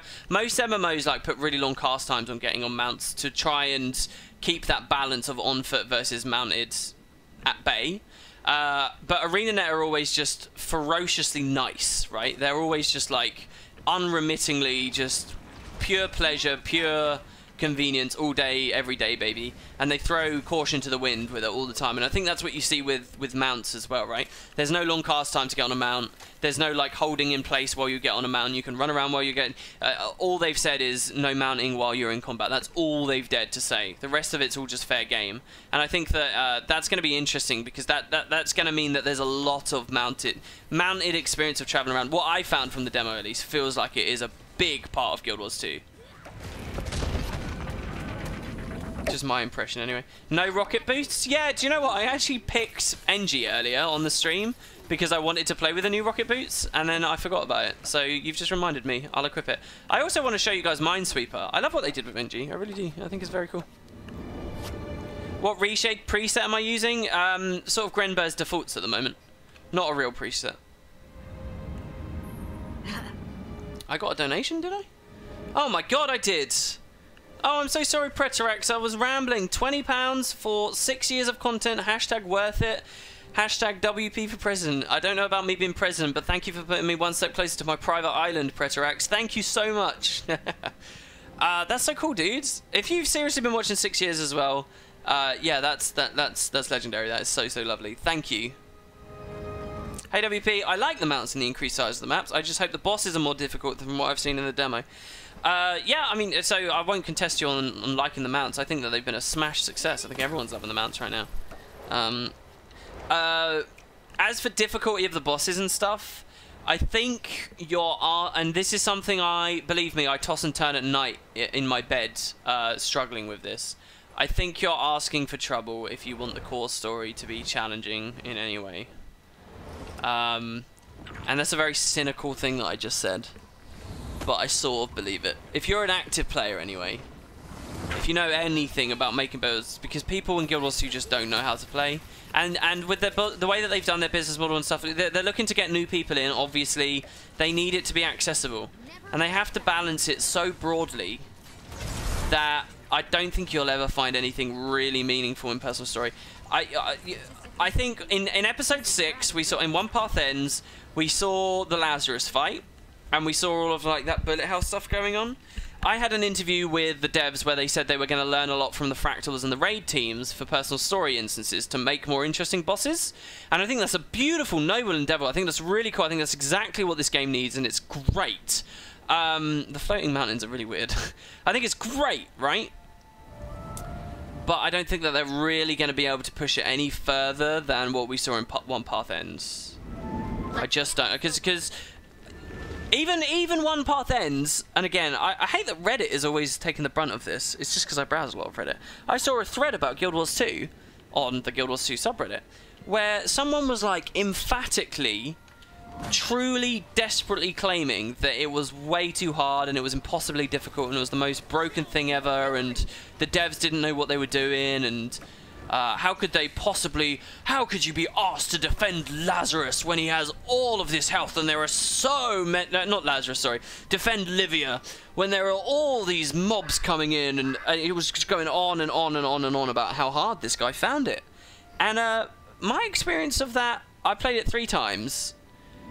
My experience of that was just standing around AFK, basically, waiting for another wave of mobs to spawn so that they would instantly die. Right? This is not like, I'm not trying to brag, right? I do not take being good at Guild Wars 2 as a point of pride, because I don't even think I'm that good at Guild Wars 2, right? This looks nice here. It's got nothing to do with it, right? It's just not, if you understand the game, right, and if you have a remotely reasonable build, it is not challenging. But what this story isn't to make fun of that person and to say they're an idiot and, oh, I'm so much spy and blah blah blah. It's not that. It's to demonstrate the gulf there exists in Guild Wars 2 between the kind of players that we have in Guild Wars 2, between probably the majority of you watching the stream right now who are probably very clued into it, and new people and people who just play and don't give a shit because the game's never asked them to give a shit. Never felt better. And I think for all these reasons, Getting healthy.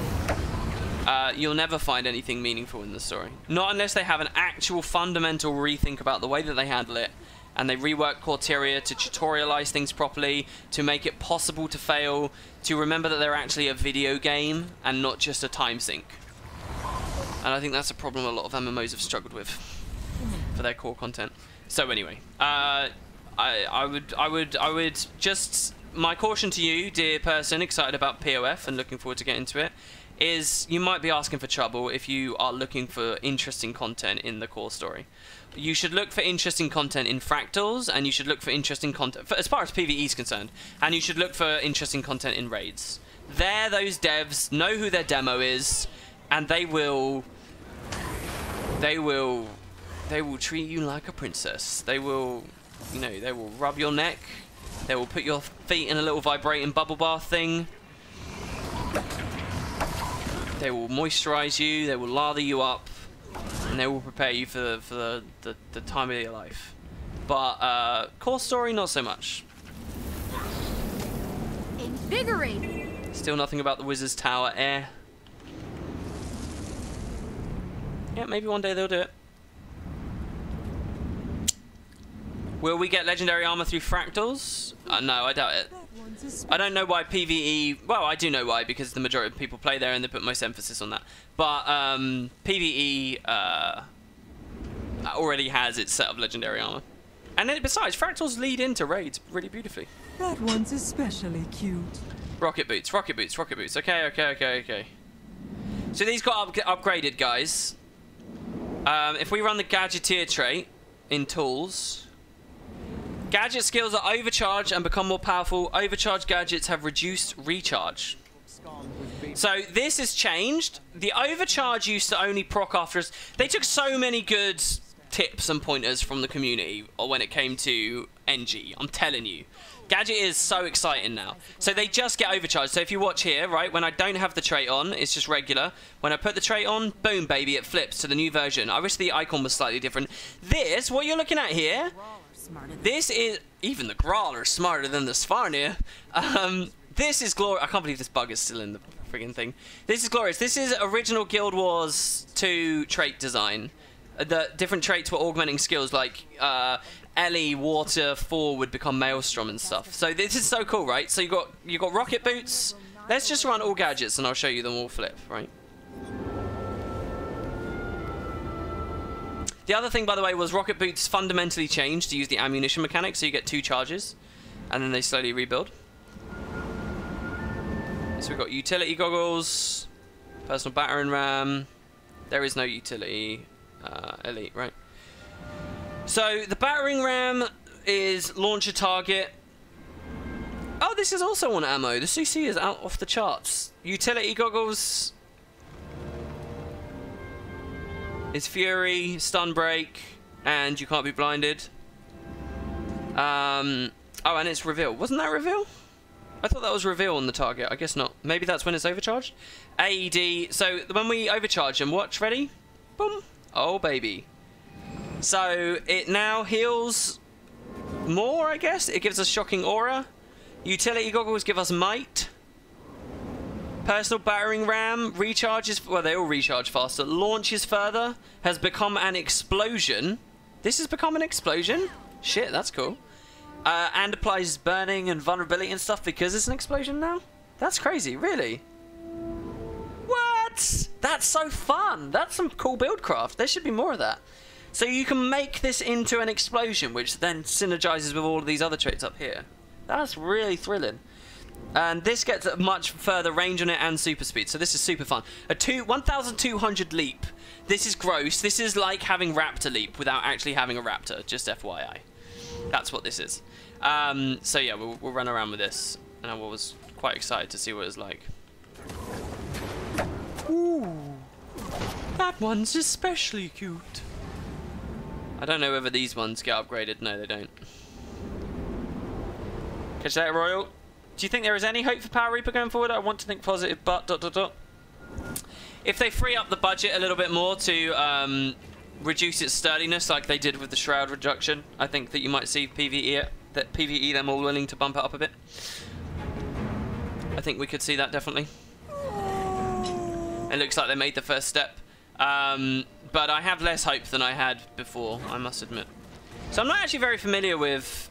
Oh no, it's Analyze that is the reveal. Okay. It's Analyze is the reveal. Right. And that's a lot of vuln as well. Rocket Kick isn't very exciting. I wish Rocket Kick was a little bit different. But yeah, NG had so many good changes. I really love this balance patch. I thought it was really good. Waldir, the legend, the one, the only, the man whose graphics you see at the start of these streams. What about Revive Orbs and mounts? I used one during the demo, and since it keeps you in combat for a while, I couldn't mount. I found it a bit annoying, but nothing game-changing. Do you think they overlooked it or isn't intended? I talked about this on yesterday's stream. I actually like that. I think it's good. I don't know whether it was just an accidental consequence of the way they've got things set up, but I think it's good. And while a lot of us active players have tons of these things, I think a lot of other people don't. And so maybe it's not the biggest problem in the world.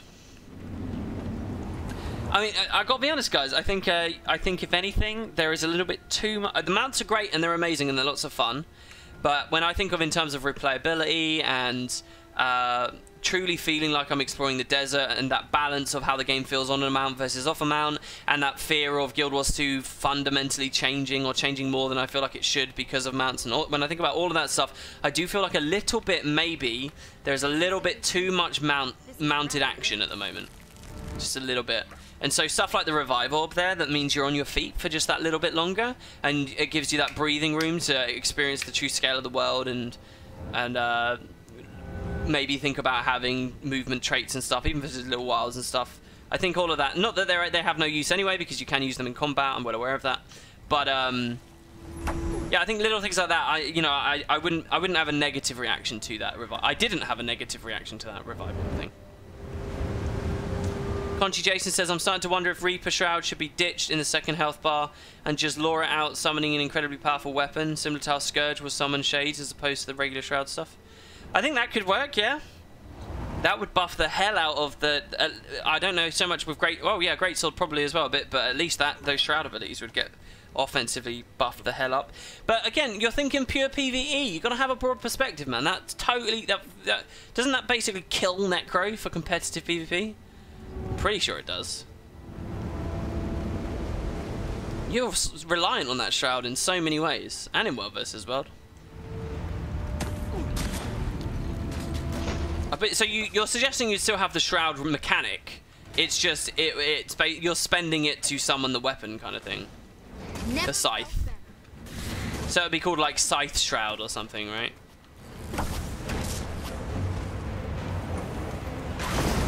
Oh my god, that was awesome! What? Oh, that was actually really cool. The battering ram right now is like crazy. This is rather rare. Wow, I love that. That was awesome. Holy crap. Is the Holosmith going to have a condition build or DPS? I really like his style. This guy seems to have a lightsaber. Yeah, yes, but condition builds are DPS builds. DPS stands for damage per second. Okay? So even whether you're accomplishing your damage every second via flat power hits or condition ticks, it's irrelevant. It's all DPS, right? So try and think about that. But yeah, I think it's power, right? Isn't it? Isn't it power? And it looks meaty as well. It looks crazy. Do you see the Soul Beast skills when they consume a Black Bear? 2 immunity skills, and Ranger can trait and use Signature Stone for 2 more. Oh, that's what people wanted me to look at. Oh, on yesterday's stream, someone told me to look at the bear, but I only looked at the passive and not the actual poppable abilities. I didn't realise that was in the UI until later on the stream. Oh, I feel really bad for whoever was talking about that. This place looks nice. Oh, that makes sense now. Wow, that's crazy. So why Black Bear though? Shouldn't it be the big ass Grizzly Bear? Who's the mega tank? Shouldn't he be the one that makes you the mega tank? 2 ducks missed. Oh my gosh, what is going on here? My throat hurts. Waffle Cakes MMM donated £3 and gave me a question, and I will give you the fullest answer I possibly can. If anyone does that, then you will get the best answer I can give you within limits. What would you main if Ellie wasn't a class, and why? I'll tell you what I actually think the answer to this is. I think it's Mesmer. I think the answer to that is this. If Ellie didn't exist... Okay, it's either Mesmer or Guardian. Alright, and the answer to this question goes like way back. Guild Wars 1, when I first started playing it, what I actually wanted to be more than anything else was a monk. Was a support character. I'm going to have to be really careful here. Hold on, or I'm going to die and it's going to be really pathetic. No, never mind. This guy can save my bacon. I actually wanted to play Mesmer. Oh, AED is so cool. I love it. I actually wanted to play... I wanted to play Monk. And I was really excited to play Monk. But when I finally started reading about the classes, I learned about the Mesmer. And I learned that the Mesmer was sort of like your Red Mage style thing. That it could do through multi-classing what all the others could, but it could cast their abilities faster. So I could be a Monk, but I could cast quickly.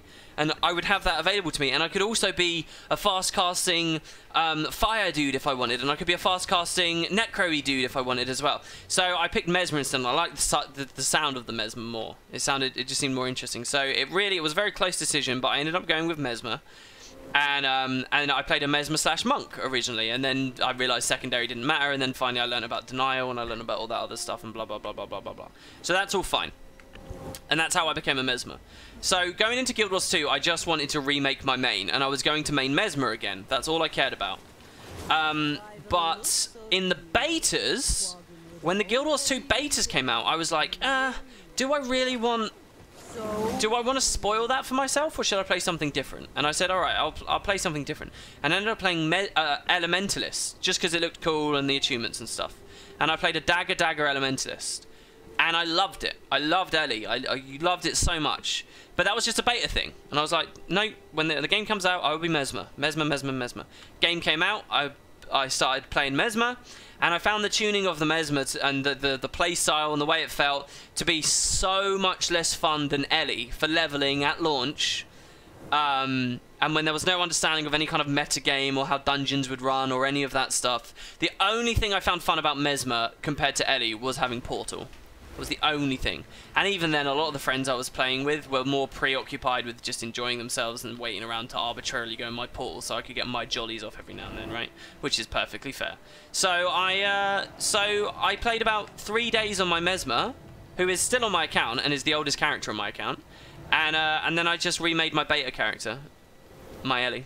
And I remade her right there and I mained Ellie. So, if Elementalist didn't exist, I probably would have just gone either Mesmer the whole way, or at that moment where I did, and I'd be maining Mesmer now, or I might have gone back to Monk and thought, all right, I want to be a proper support, and I might have been a Guardian player, maybe. So you go. That's probably the truth of it. As much as there's other things I could talk about and other classes, that's actually probably the truth about what I main. I remember your early Guild Wars 2 videos when you announced that you liked Ellie better. I was shocked, lol. Really? Did I announce that in a video? Did I? Really? That's crazy. I had no idea. What? That's super crazy, man. And raids, fractals, dungeons, super adventure books. Yeah, so these days, and by the way, Mesmer I actually think's really fun as well now, so that's another little thing. Once I'd finished the leveling, I actually think Mesmer's been quite fun in various dungeon metas and stuff over time, and I probably would have got a lot of value out of it in the end. And I do a lot of PvP, and there have been certain Mesmer builds that have been very fun in PvP as well. I think Mesmer players, well, I don't know, the class in general I think gets bigged up way too much, and that it's not actually as silly as a lot of people think it is. But it is a very fun and nuanced and interesting class. And so let's see, I can actually look at this now. My wheel is a ton of Ellie. This was when I was properly a PvPer years back. But, you know, I've got almost 1,000 games on Mesmer. Mesmer's quite fun. I've played various builds on it. It's just I've got almost 5,000 games on Ellie. Which is just over half my total amount. I played too much of this game's PvP. Almost 5,000 wins. 8,619 games total. Oh. Guild Wars 1 or Guild Wars 2? What do you mean? Oh, well, Guild Wars 1 I played all Mesmer stuff in PvP. And Assassin. When Factions came out, I mained an Assassin. And when Nightfall came out, I mained a Paragon. But I always went back to my Mesmer, who was my main. Yeah, 8,600 games. It's a few. It's a handful. I figured I wanted to be a warrior monk type thing in Guild Wars 1, only to learn it didn't work. Then Guardian seemed to be just like that at the start of Guild Wars 2, so I picked that. Only to find it didn't work, yeah. Hey, this looks good, guys. I think this looks really nice. No fog here. Okay, we got another duck earlier as well. Holy shit. Another £3. The £3 thing. This is so cool. By the way, if people don't know, the reason I'm saying £3 is if you donate like £3 to your favourite streamer or anyone that you appreciate, that's like worth watching a hell of a lot of their videos. A hell of a lot. Yo, WP, 4 years off and on. Mounts are more than anything do wonders for my immersion. What is your take on people who have been complaining about how story instances as of late have become much more difficult and mounts making people motion sink?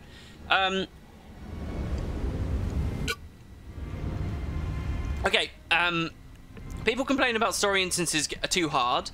I talked about it a little bit earlier. I don't have too much more to add. I don't really blame those people. I blame the game. I blame the junk foodie way that the game presents itself to people. I guess I blame the devs more than anything, in 2012 specifically, for not prioritizing teaching people about the game well enough and tutorializing the game well enough. I'll tell you, the whole problem with Guild Wars 2 is that reverse triangle. I've talked about it so many times. It's the reverse triangle. This is Guild Wars 2's problem, If you want to do it in 3 lines, if you want to teach people Guild Wars 2's problem is this. This is the problem. They couldn't do good tutorials because they'd have to make fucking thousands of them before people came out. If it was this kind of triangle, then oh look, you can tutorialize properly and it works. It pays off on every single branch. But no, they had to do this triangle. So stupid. This screwed so much stuff up. And that's just mechanically, not narratively as well. But so, yeah, I sort of blame that more than anything else. I blame the way that they viewed the story as like, oh, you can never fail, it will never cause you to fail. It's just slam your face against the keyboard long enough, you'll get through. We're too scared to give anyone any moment to engage their brain because we're scared they'll uninstall after their first character death. Shit like that. That stuff really upsets me. And that, so when people say, oh, it's too hard, it's not too hard. You just don't know what you're doing in the game. And I'd never go to someone and say, oh, no, you're just bad, blah, blah, blah, because that's rude, right? And people get offended. It's not about that. So, yeah, that's how I feel about that. And then the other part was, man's making people motion sick. Well, here I'm going to be a bit, I guess, dismissive of people again, really. I've never really felt motion sick playing games, ever. Not even when I was doing a lot of VR stuff did I really feel that motion sick ever. It's just not something that I can identify with, that I can relate to. And so when I see people complaining about it online, I just sort of think, ah, stuff them, I don't care. To be perfectly honest, that's how I feel about it. I don't have any strong opinions except that I don't care if those people are listened to or not. I mean, from the perspective of I want a big scene and lots of happy people and blah, blah, blah, yeah, people should be listened to. And if it's a true epidemic, but I can never properly empathize with people who complain about motion sickness. I just can't, because I don't get it. And I'm like, what are you talking about? Man up, kind of thing. And it's very rude of me, but that's sort of how I feel. So I would stay quiet about those topics more than anything else. I'll talk about them if I'm directly asked, but... You got motion sick from a Minecraft tutorial with field of view? Yeah, like, people say they get motion sick from... And I get it a lot, by the way, as a YouTuber, you get it a lot. If my footage has vaguely motion sicky things, people will incessantly go on about it, right? So I'm fully aware of it. But like, if you play with a camera field of view, people hate this as well, right? Right? Playing like this makes people motion sick. It doesn't make me motion sick. But apparently, yeah, this is the worst thing in the world. No, you know. I mean, this sucks because I can't see much on the screen, but being sick, I don't know. It's all a conspiracy, guys. What I'm saying is motion sickness doesn't exist. Can make me a little bit dizzy, but yeah. It doesn't exist. It's all a hoax from Chinese mobile game makers who were trying to suppress American industry. Mounts are a good thing for Guild Wars 2, but Guild Wars 2 is developed in Seattle. And we can't have big business there, so we're all going to pretend we have motion sickness to kill off their strongest feature. Yeah, I don't know. So motion sickness with mounts, how bad is it? You guys tell me. I don't know. Is it bad? Type a 1 in chat if you've been getting motion sick on mounts, and then also after that, tell me how bad it's been. Do you think they should change it? What should change? I feel like one of those guys on the BBC that's like, "What's your opinion?"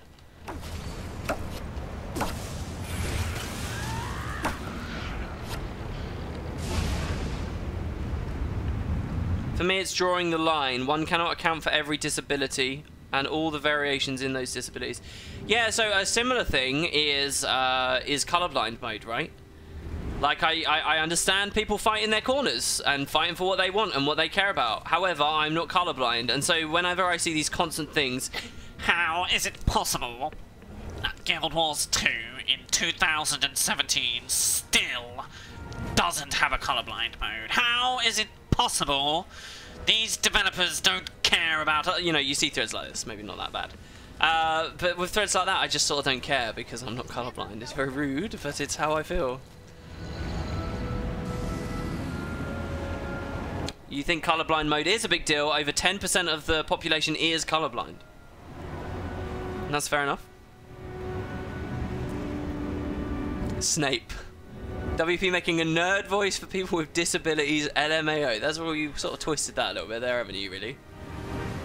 WP for world dictator. Yeah, I'm just an unsympathetic man, I think, really. At least maybe there's something good in the fact that I at least know how self-absorbed I am. one day I'm gonna have some horrible issue. I'm like gonna lose a hand, right? My hand's gonna get chopped off in some horrible like accident with a giant oven or something. I don't know, in a bakery, and it's gonna get chopped off. And I'm going to be complaining that the game has got too many binds and that the reason Guild Wars 2 isn't more successful is because you need an MMO mouse and it should be more simplified and they should go to the console market and blah blah blah blah blah blah blah. I'm sure that's what I'll do. And I won't see anything wrong with that. Your Guild Wars 2 fame is getting to you. You're looking down on people with disabilities. I don't think I'm looking down on anyone. I'm just being honest about the fact that I'm not sympathetic to people asking for colorblind mode and stuff when I'm not colorblind. Bah, it's just a hand, man up. Yeah, wouldn't that be my just desserts? Oh, there was just a big post. Guild Wars 2 Elite Specializations Week coming up, baby.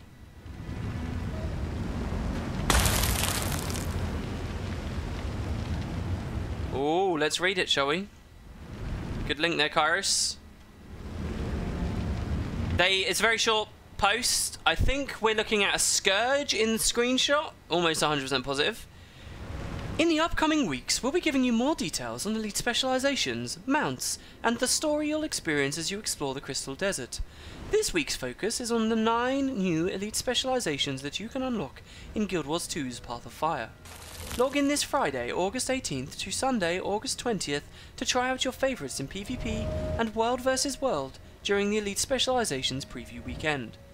So that's August 15th, the Elite Specializations Developer Diary video and blog, August 17th, the Elite Specializations on Guild Chat, August 18th, the Elite Specialization preview weekend begins, August the 28th, the Mount Week begins, and on September 3rd, the Crystal Desert and Story Week begins.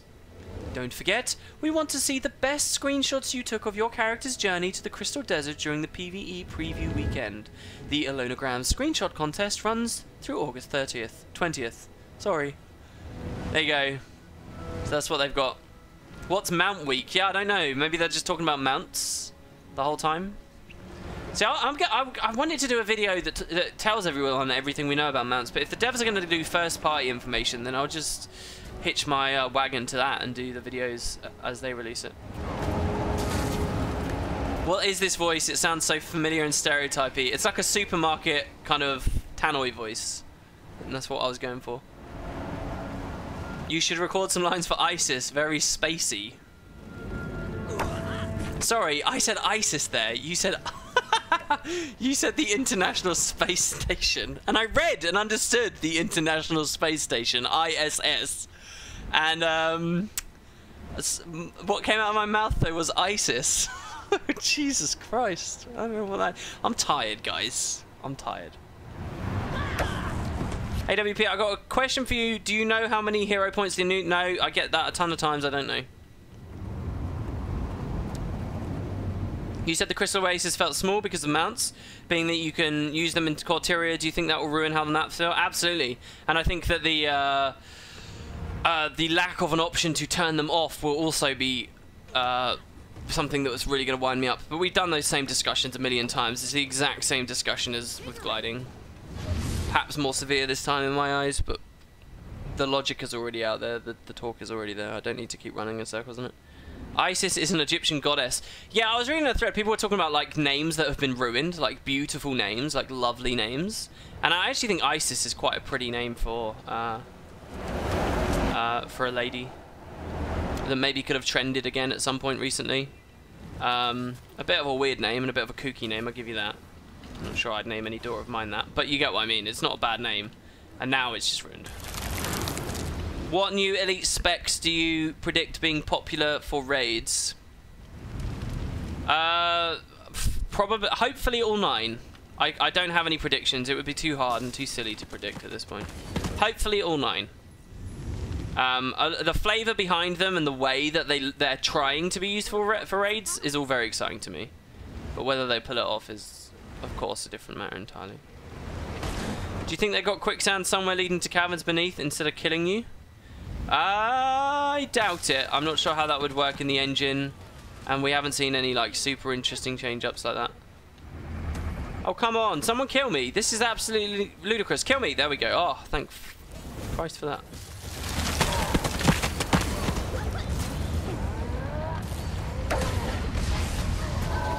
This is so weird, running pure gadgets.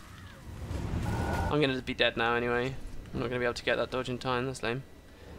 Maybe we can kill this guy using our Signet of Agony to sustain.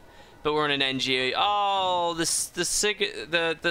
what? Why did he leash when he's only there? It's because these are the smart mobs. Oh, here we go. This Mauler's going to die. Nice. Keep down.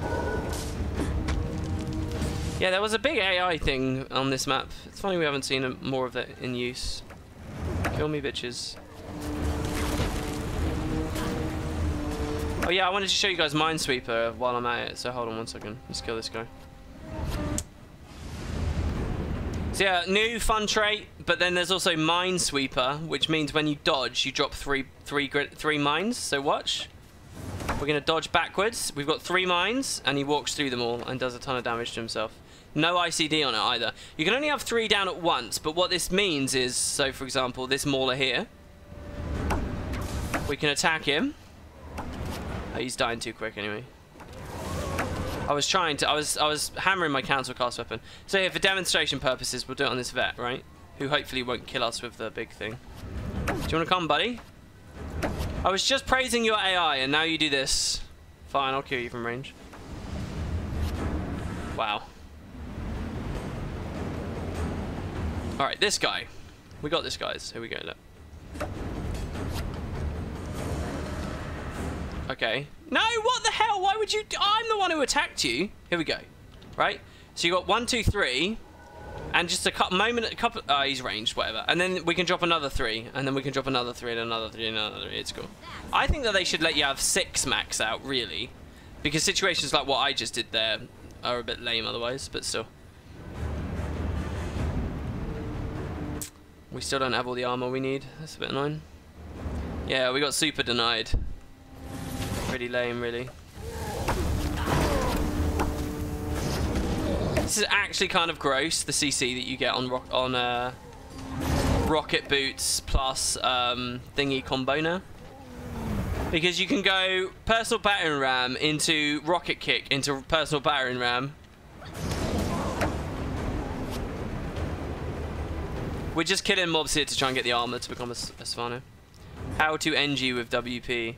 Well, how to new NG trait. Fun times. A little bit of magic. Yeah, there's a lot. NG's really fun at the moment. I think NG is really fun at the moment. And the elite spec looks kind of ludicrous. I'll say that as well. So you can just see them going through. The mine itself is a gadget as well, right? And that we've buffed on the trait. So here we go. Gadget, throw out a remote-controlled landmine that damages, knocks back, and removes a boon. A second mine is planted at your location. So what does the trait do to this? The trait doesn't really say, does it? Throw out a remote-controlled mine that damages, knocks back, and removes a bone. Oh, okay, so we get double mines, basically. When we run Gadgeteer, we get double mines. So all of this is doubled, basically. A second mine is planted at your location. So if I drop a mine on him... What? That knockback was pretty crazy, actually. Man, how does that feel? And we also get the F2, which is also crazy. Plant 5 mines. I love a lot of NG design. NG design's really cool. Like running this with bunker down as well, and the dodge trait. Look at all these mines we can set up in a single area, right? So bunker down is... Where's bunker down now? So that guy just got... Here. Ready? Go through the minefield. Go through the minefield. Yeah, baby. Look at that. We weren't even... Oh, that's so cool. I like it. I like it a lot. Anyway, did we get the armor? Did we get the armor? Oh my god, this map loves to screw me when it comes to armor. My mobility invigorated. This is the kind of explosive expert I want it to be, right? You know? Watch this guy come in. Come on, Mr. Mauler. Look, he knows. He knows not to come in. Oh, never mind. He doesn't know. All right, and another one. Oh, this is so good. Look at this point control. This is obscene. How long do mines last on the ground? Still no armor. What is this? Is this some kind of sick joke? I'm not even looking at chat anymore. Sorry, do I like the look of Holosmith? I don't know much about it, but it looks fun. It looks just like all of them overtuned, and ultimately anything overtuned is fun, right? So.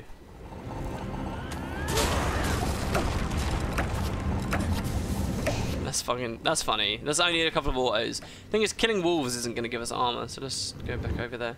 My NG secret is out. Stop it. You're ruining everything. What, using throw mine? I mean, this is nice for break bars.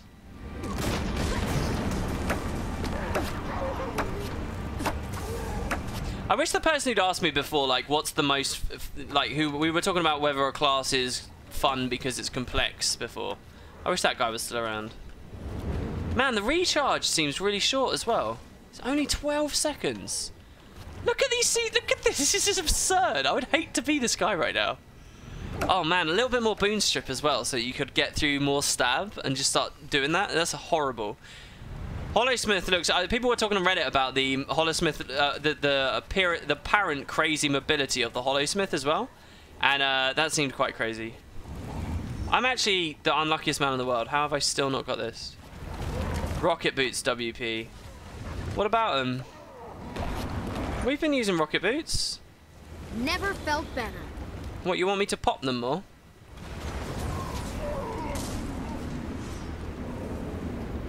I guess I should to get around. Come on, please, for the love of God. This is just literally a casual berry run here. What about after this week? Will there be more elaboration videos on elite specs?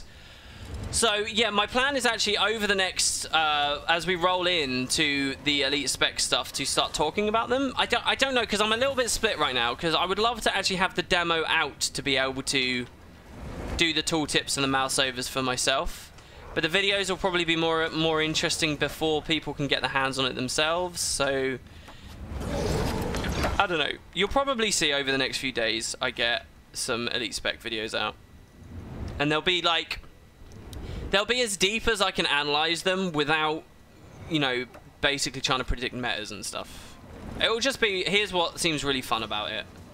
And we'll, I don't know, because it could be really crap. I don't know, it could be really boring. I'm a bit scared of that. What do you guys think? Does that sound fun? A 20-minute video just looking at tooltips? Mind tooltips at that? Maybe I should wait to the demo. Maybe I should do all 9 elite specs at the weekend. Can I do that? It wouldn't be any crazier crunch than I've been in anyway. Maybe proper videos? Sure, why not? Make it 40 minutes. The thing is, though, you got to understand, people are going to be more excited to watch them before they can play them. Never felt better. So even if the video itself sounds like it will be more boring, it will be released at a more worthwhile time. Does that make sense? You guys have got to consider that as well. In that quest for getting the most bang for your buck, you got to think about that. Long videos about tooltips is what I live for. I mean, there we go. Finally, we got the chess piece. I mean, I've personally watched some of that. People have been putting out. See, the videos would be better after this weekend, but because they'd have like the animations and stuff. But they would also be a little bit less interesting, probably, because most of the community would have already played, and they don't care what I think about it at that point. What's my favourite part of Guild Wars 2 so far? Man, I really don't know, because there's so many awesome things about this game. Once you're acclimated to the game, you just don't think about anymore, right? Just like convenience and shit like, oh, the servers very rarely go down, stuff like that. That's all really cool. And the second you go to other MMOs, you realize how dire things are. When I went to BDO, I think it was really good for me to go and play BDO, because BDO really taught me how much crap people will put up with just for a couple of small good features in MMO, and how, like, broadly speaking, polished Guild Wars 2 is, and how good it does a lot of stuff. So I don't know, there's going to be a million different things like that, that without them, my enjoyment would plummet, but aren't at the forefront of my mind anymore. Oh, WP, as a content creator, you should have said the community. Wait, what point was that? Sorry? Just show me some sniper footage, TY. I mean, yeah, I have some of my own, but it's all crap. But ArenaNet sucks, baby rage. WP, I never played Guild Wars 1. Could you tell me about Carla? Carla wasn't in Guild Wars 1. She's in between the two games, so you're not on the outs. Don't worry about it.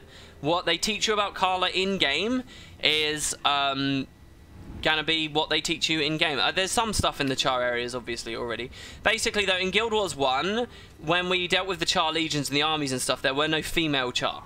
There were only male Char. That was it. And that really probably has its roots in the fact that as an enemy faction, they just weren't that fleshed out when they were originally developed. But moving into Guild Wars 2 and making the Char a playable race, the devs realised, oh, we're going to make female Char playable, so why weren't there female Char in the first game? And they took the opportunity to tell a cool story in the lore about it. So it's a female Char that rose against the Flame Legion, mounted forces against them, formed a rebellion after Pyre fear shot stuff in Eye of the North. I think, wasn't Pyre like her granddad or something, or her dad or something? I can't remember. Anyway, she basically galvanized these people, overthrew the Flame Legion, and brought the female Char back to the war, and to the war machine, I should say, and to the minds of the legions. And that's who she is. And so, as a Char, and what I like about the Renegade is that they're doing a lot of this. As a Char, you see a lot of like warband-based fighting in like the way you channel her. It's not just about empowering yourself; it's about empowering your allies offensively too. So it's got a lot of that in there, which I think is great because they really need to hone in on that for the Char. One of the coolest things about the Char is how they are pack hunters and they are pack killers, and they work together. You know.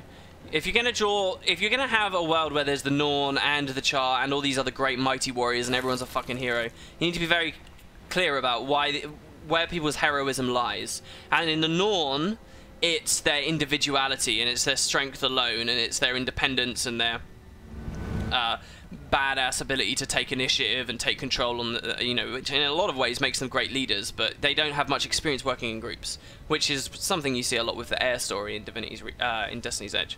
But the Char, by contrast, they may not be so great individually, but they hunt in warbands, they work together, they're dirtier, and they'll fuck you up with their pack, and I think that's really cool. And so I think it's cool that through the Renegade we see more of that.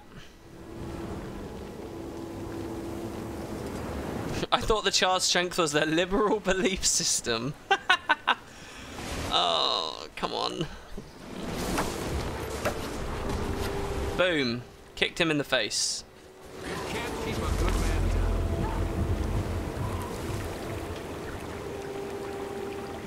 Man, we got so many people watching. We're not even able to play the demo right now. What can we do that's vaguely related? Should we play some Guild Wars? Oh, people don't want to do that. I'll do that on YouTube.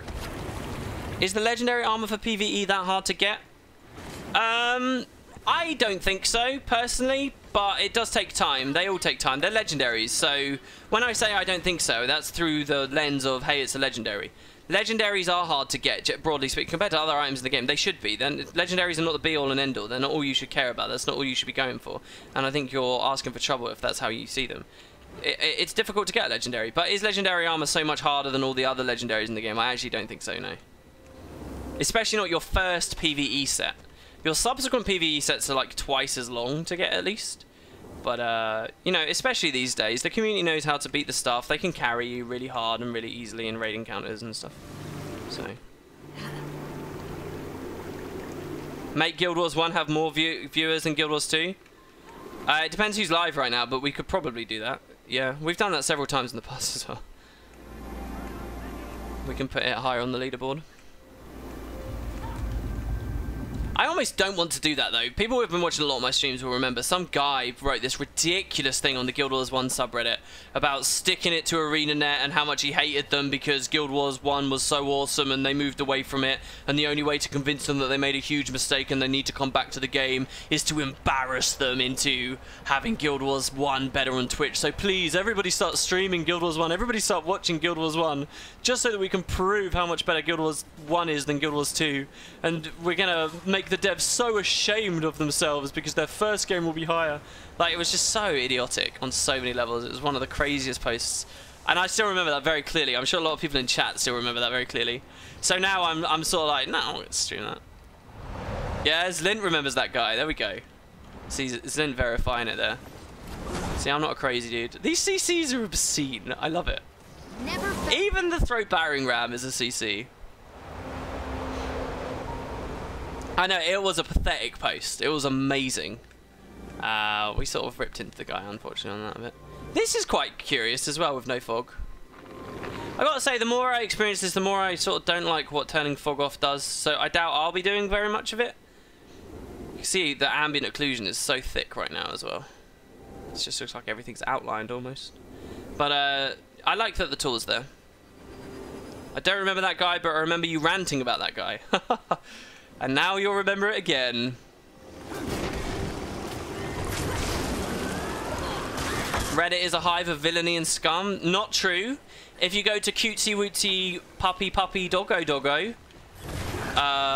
subreddit, then you find lots of people who are very happy to talk about. Do you know what? Do you know what I find I do? Can anybody relate to this? This is pretty high horsey of me, but I browse the defaults, right? There's r/or, right? How do I say that out loud with a British accent so you guys will understand? r/aww. The American accent for it would be r. r/r, right? Something like that. r/r, right? Anyway, you get what I mean, right? And I always quite often I'll see an image on that, and you know, I'm not a totally dead inside man. I'm not totally cold and ruined and miserable. Sometimes I'll find something that's cool on there, and I'll be like, oh, that's cute. And I'll invariably click to go to the comments, just because, you know, you want to see the comments when you see something that's cool. And every time, without fail, when I read comments from messages on r/or, it, like, explodes my brain. There is never anything anyone has to say that's remotely interesting. They're all just trying to impersonate the animal in question. Seriously, play this game, play this drinking game, okay? Go to that subreddit, click the comments of a post that's about an animal, and take a shot the first time you see someone speaking as though they are that animal. Like, that's all people do. They pretend to be the animal, and they pretend to be... Or like, if it's a dog, you have to take a drink when they say, he's a good boy. Everyone loves to say that. He's a really good boy. Or if it's a cat, it would be something about how much people love cats because they're hateful little independent twats. That's what r/r is. That's all it is. It's just people pretending to be the animals in question. And every time I have this moment, and I will never learn, I'm like, oh, this is a cool post. Instinctively click the comments, and within about 5 seconds, I've realised the mistake I've made, and that there will be nothing of value ever posted in the comments of that subreddit. It's all just like fluffy, cutesy, insubstantive, boring stuff. Oh, okay, all right, there you go. I'm off the high horse. I'm done. I'm sorry. I'm nice. Really, I promise. I'm sorry. Let's talk about Guild Wars more. WP working so hard to alienate every single person in his stream. I know. Ignore me. Ignore me. I swear. It's nice. I like the subreddit. I just won't go to the comments. That's all. I just won't go to the comments. Okay? That's all that this is. I just won't go to the comments. Someone pick a map for us to see without fog, by the way, again. Let's do dry top because of the expansion, you know. So there should be fun stuff here. Chat already has alcohol poisoning. What, WP, why do you hate good doggos? I'll tell you what I hate as well. The word doggo. Like, seriously. It's just a dog. With over 600 subs, you're pretty bad at alienating chat me things. I know, I shouldn't though. I should pander to you guys. Aren't doggies cute, everybody? Seriously, I really want people to listen to me on that one, though. I really want people to go to that subreddit and read the comments, and I guarantee you, within, like, the top 10 first things of anything on there that's got an animal on it, it will be someone, like, pretending to be that animal and speaking as though they are that animal. That's just the way it works. That's all it will ever be. And then it will be a bunch of people saying, oh, yeah, that's so fun. And it's like, what? There's nothing to talk about here. Oh god, I really do have an icy heart, don't I? Sounds like Minecon. Do you have any more dedicated wham? Says the guy constantly pretending to be other people. Yeah, but it's classy when I do it. So here we go. Dry top, no fog. How do we feel? Do we feel like we're interior 3D? This is quite wild, this one, actually, isn't it? Holy Jesus. I mean, it's dry top without fog at night. Here, I'll tell you something I do want to do. Hold on. Let's turn back on the game's bloom, right? Force sun size. Need a restart. I don't know what that does. I don't know how that works. But we're going to allow Guild Wars 2's bloom. Okay? And we'll leave the rest as it is. Okay? And then we're gonna restart the client. It will only take a second. This guy's killed us anyway, so just another excuse to see that sexy animation over to the face cam there. So here we go. So now we're just gonna restart like right now, and we will see how it looks with that back on. Looks too clear, empty, unfinished. Yeah, I agree. It did look a bit weird, didn't it? So will that affect the sandstorm at all? Great question. I don't know. Maybe it will. WP, where's your coffee to melt your icy heart? I don't know. I forgot to get it. Maybe it's when I'm tired. Maybe that's my problem. Maybe I should never stream when I'm tired. WP, will you be able to test all the other elite specs before we can, or will it be at the same time? No, it'll be at the same time, my friend. Same time. Alright, here we go. Let's log back in. Enjoy that Heart of Thorns music, guys, because it won't be there for too much longer. How is your old potato? He's looking good. He's looking a bit grumpy, isn't he, really? Res me! Res me, Lithcane! Oh! Yeah, here we go. Anyone? Yes? No? The sandstorm arrives in 30 minutes, so we're not going to be able to see that here. Yeah, I saw someone saying that they didn't like the Heart of Thorns theme, and that they were really happy. The new character select is very peaceful sounding. It's very pretty. I do quite like it. But yeah, I saw a few people saying, yeah, I destroyed my ears logging in, so I'm just happy to be away. Maybe I can finally listen without wanting to shoot myself. WP, you need to get potato to sprout and use that as hair with the face. I actually had some potatoes in my cupboard for ages. I only threw them out just the other day, and they were so old they actually started getting squishy. They did sprout, but not enough, I think. You love the new one, but you don't like the change? Oh, but you don't like change. Fair enough. I think all of us are eventually on a path to one day not like the idea of change. Change is scary. Sassy WP is best WP. Yeah, but the thing is, I shouldn't be. Twitch chat encourages, like, the worst social activities. Alright, well, this looks better. With their bloom on. You know, I've got to be honest, actually. That light up there, that blue light and that red light, they weren't there before, right? So turning on in-game bloom. Well, let's see, shall we? Let's turn off post-processing and see if those go away. No, they don't. That's not the bloom. I don't know what that is. That lighting there seems kind of interesting. I think it looks better now, though. It looks weird.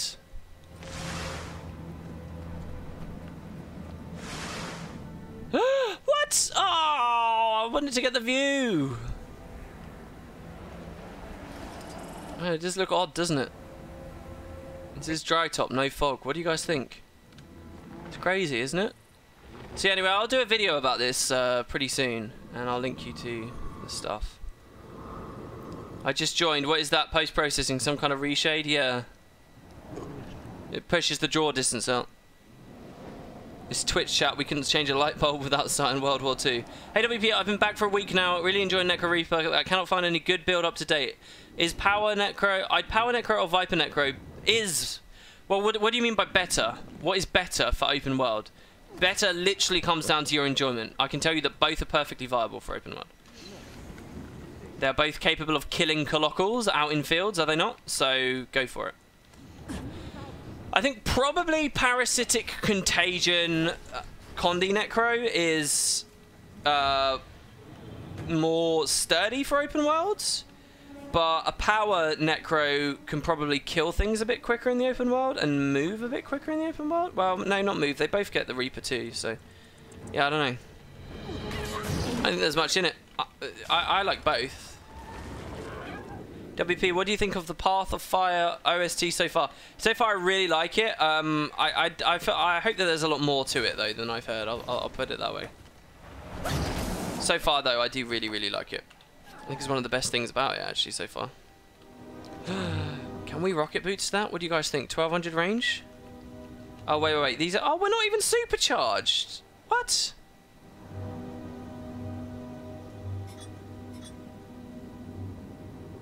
Wow, they were bugged. Did you guys notice that? These were bugged when I logged out and back in. Does Gadgeteer not properly apply? 1200 range. Let's see. This ability here is 1500 and does make it. Alright. Place your bets, ladies and gentlemen. 1 if we make it, 2 if we don't. Let's see it. Let's see. Type a 1 if you think we're going to make it, a 2 if we're not. You are betting... You're not betting anything. You're not betting potatoes. It's just for pride. Here you go, guys. I like how instantly someone typed 3. Here we go. Brilliant. Get higher up. You won't. Someone said, do it. I believe in you. And then immediately said, you suck. The second we failed. You're betting your dignity. Maybe from up here we would make it, but I don't actually know how to get up there. With a mount, we could do the double jump to get up there. With a cheeky little mount. Maybe this will be appropriate.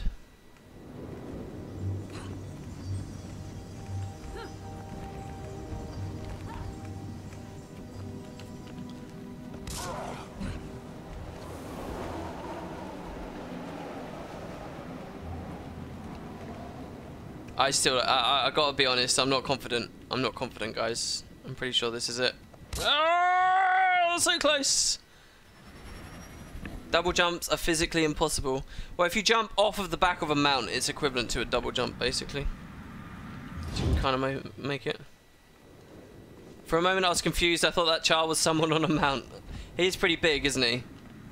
All two's lost now, all faith. But in the end, it doesn't matter. Yeah, you're right, it doesn't matter. If anyone's got any final questions for me about Path of Fire before I wrap up the stream for today, this very casual, weird, relaxed, undirected stream. This is an odd one. Usually we're very focused with the kind of things we're doing on streams, and we've got, like, very deliberate plans and stuff. Today, I've just been wandering around, and it surprises me the kind of viewership we've had for such a shitty stream. I would just say to everyone who's here today who, like... maybe usually isn't around or they're trying it out for the first time. Just FYI, normally we've got a lot of cool stuff going on. It's not, you know, just random chit-chat and bollocks. So please don't be too put off. Feel free to come again. Where can you find Reshade advanced info? That will be available, if not today, probably tomorrow when I get the Reshade video up. Put Path of Fire in title equals profit. Yeah, maybe it's that. You talked briefly about Guardian not working out. Thoughts on how character differs from the original design and how you think Firebrand can fit into that? Well, I think it didn't support and it didn't tank well enough, and it's had its heyday for me, for PvE at least. And when it comes to, it has bunked in PvP, and it has certainly always had a place in World vs. World because of its AoE stab, right? And so because of those, it's had its pillars, right? Because of those, you can say it sort of fit the role, you know, to some extent. And perhaps in the best extent than any Guild Wars 2 class, because so many of them didn't fill that support niche well enough. It was just so bad. But I think, especially for PvE, once Heart of Thorns, the real crime is not before Heart of Thorns. Before Heart of Thorns, there were dungeons, and Guardian certainly had their thing there. In the early and the late times on dungeons, I think when people realised the value of Aegis and stuff, I think that there was a lot that they were offering, and that was all very cool. This ridiculous minefield.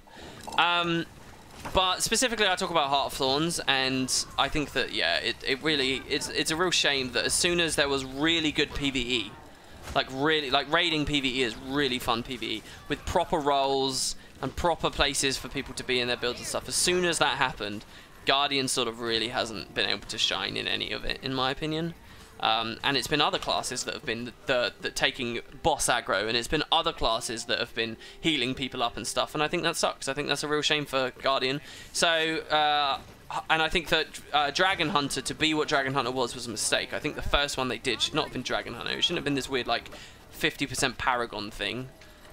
It's like they were running the bath to make it a Paragon, and then right before they were supposed to go out, they realised they needed to get in, but it was too hot, and they were like, oh no, we'll just change it. I don't know. So So with Firebrand, I hope that they realise that mistake, and I hope that it gives some proper supportive or tanking options. That's all I say. Because that's sort of if there's one class that should be able to do both of those things at once, if there's one class in all of Guild Wars 2, it's Guardian, to me. And I know there's lots of happy Guardians out there who just want to DPS all the time. I know and that's perfectly fine. But I think there's a lot of people, invariably, when I find people who are hung up on discussions about Guild Wars 2 not having a Trinity and all shit like that, that they don't quite understand what they're talking about, quite often it's Guardians. Because they've been so burned by the design of that class and what they were sold on. Never felt. And when people are, oh, Guild Wars 2 is just DPS, there's nothing to do, it's all DPS, what a shit game, blah, blah, blah. Everyone's so toxic, all they care about is DPS, DPS, DPS. You know, you get all these very arrogant, like, hung up comments. I think a lot of that really traces its roots back just to Guardian players that never got what they thought they were going to on the class that they were sold. That's how I feel about all of that. What is Firebrand meant to be thematically? Yeah, it's like it's funny because there's 3 elite specializations in this batch that are all feeling double niches. Scourge is a Condi niche and it's a support niche. Firebrand, which is what we're talking about here, is a support niche and a Condi niche. And Renegade is sort of an offensive support niche. And is it Condi as well? I think it's Condi as well. But they're all. It's weird how they've done that mix. All 3 of those are like that. It is funny how much of that there is there on this next wave that's coming out. They're all pushing a lot of might out. I think the Warriors are in for a tough time on this next expansion. Oh, this looks gorgeous right now. No fog here, looks good. Wouldn't you guys agree? I think Warriors are in for a really tough time. The Spellbreaker is not a PvE damage-oriented thing. And I think they're going to lose some places. And the strength of Phalanx is going to be hit a little bit in 10-man scenarios. And people will use like other supplements to might where they can get them from Firebrand and Renegade and Scourge and even like Deadeye. Deadeye, guys, can we just be clear about this? Deadeye has a skill that puts out 100 stacks of might. Seriously, it's not an elite, I don't think it's an elite. It has a skill that puts out 100 stacks of might. It puts out 10 stacks of might onto 10 players at once.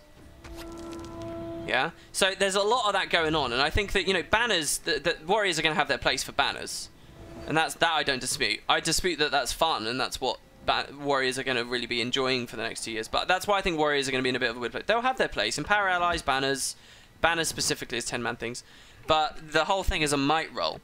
I mean, maybe this will be good for Warriors because it will let them play Berserkers without having to worry about PS so much, maybe, and they can be a bit more comfortable to just sort of go wild.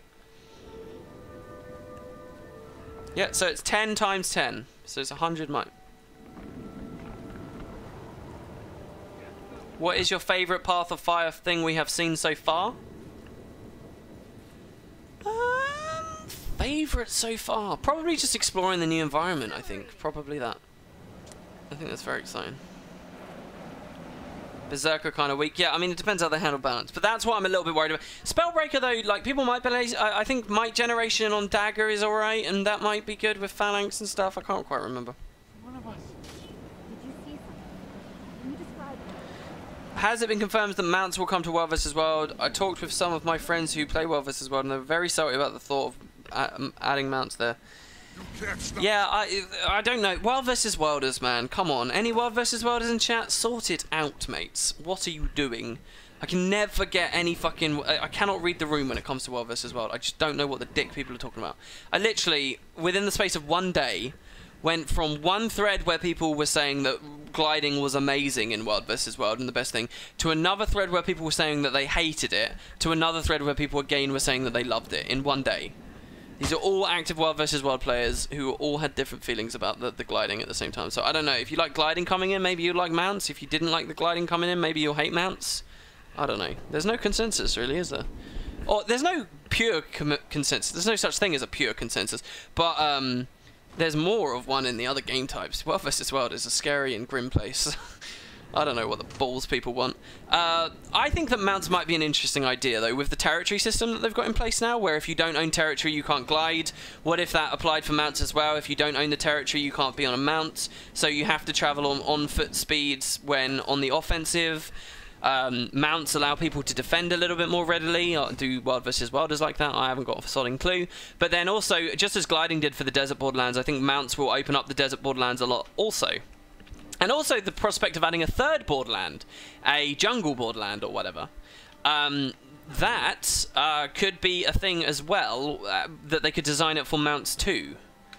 It lets them have their cake and eat it too. A big map, and also people can get to fights quickly. So I don't know. I think that there's value in it. There's definite value. I'm not sure whether I think there's an inherent problem, but maybe Wild vs. Wilders do.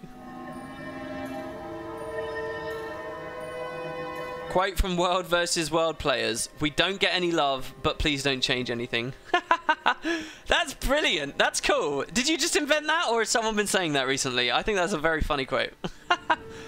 Oh my gosh. World vs. Wilders: "We don't get any love, but please don't change anything." We World vs. Wilders are just a salty bunch because ArenaNet left the mode and live support for so long. They are pissed. They shit talk no matter what. And according to their own statements, most of them quit the game. In quotes. As in, they didn't quit the game, they're just saying that they did. Yeah, I don't know. I think I've never met a World vs. Wild that I didn't like, right? You can't just make a value judgment on all people like that. I love this area right now with no fog. This place looks great. But, and you know, like, I was looking at Twitch clips, so this is incredibly big-headed. This is not an excuse to brag. I was looking at Guild Wars 2 clips. So if you guys look at, you're on the Guild Wars 2 section at the moment, if you click clips, people can make clips of little moments of streams. And then people might go and watch them and stuff. So I did a stream where I was watching Peachy's footage last weekend. And there was just a bit of a funny moment where she was going to get some dialogue and then she didn't in the end, and it was kind of sad. Anyway, someone clipped it and linked to it. That clip is the most of that stream that I did. My stream last weekend is the most watched Guild Wars 2 clip there's ever been on the site. By a reasonable chunk as well, by like a long way. And I didn't really even know what clips were or how they worked. It's quite sad actually, because it's above even like, do you remember the big 100 grand tournament for PvP and stuff? There's a clip of that and the big moments of that, and even that hasn't really had many people watching it. It's all a bit sad. Anyway, I was looking through the clips. This is the story. It's not the brag. I was looking through the clips because I'd heard about this thing, and there's a few World vs. World clips on there, and they're all very fun, and they're all very, you know, everyone's laughing and having great nights and drinking together and enjoying themselves in their TSs and having a blast.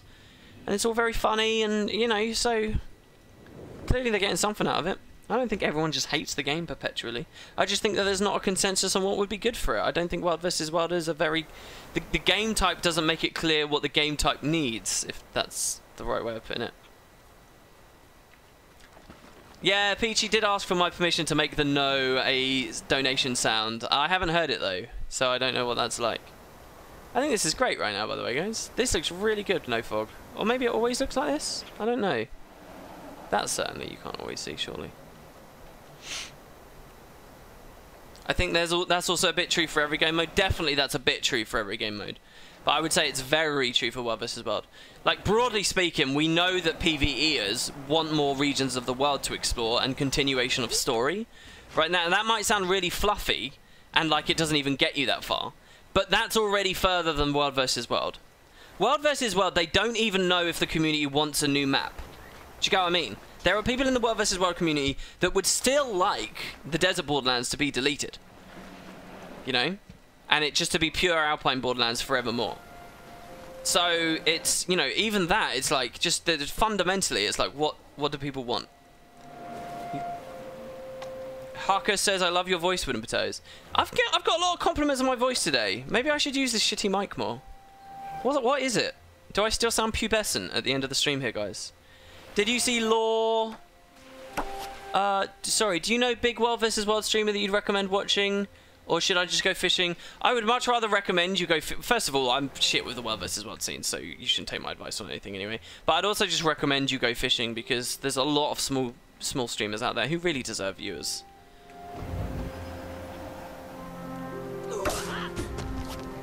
It's just a sexy voice. That's great. Please don't, I miss the old mic. Okay.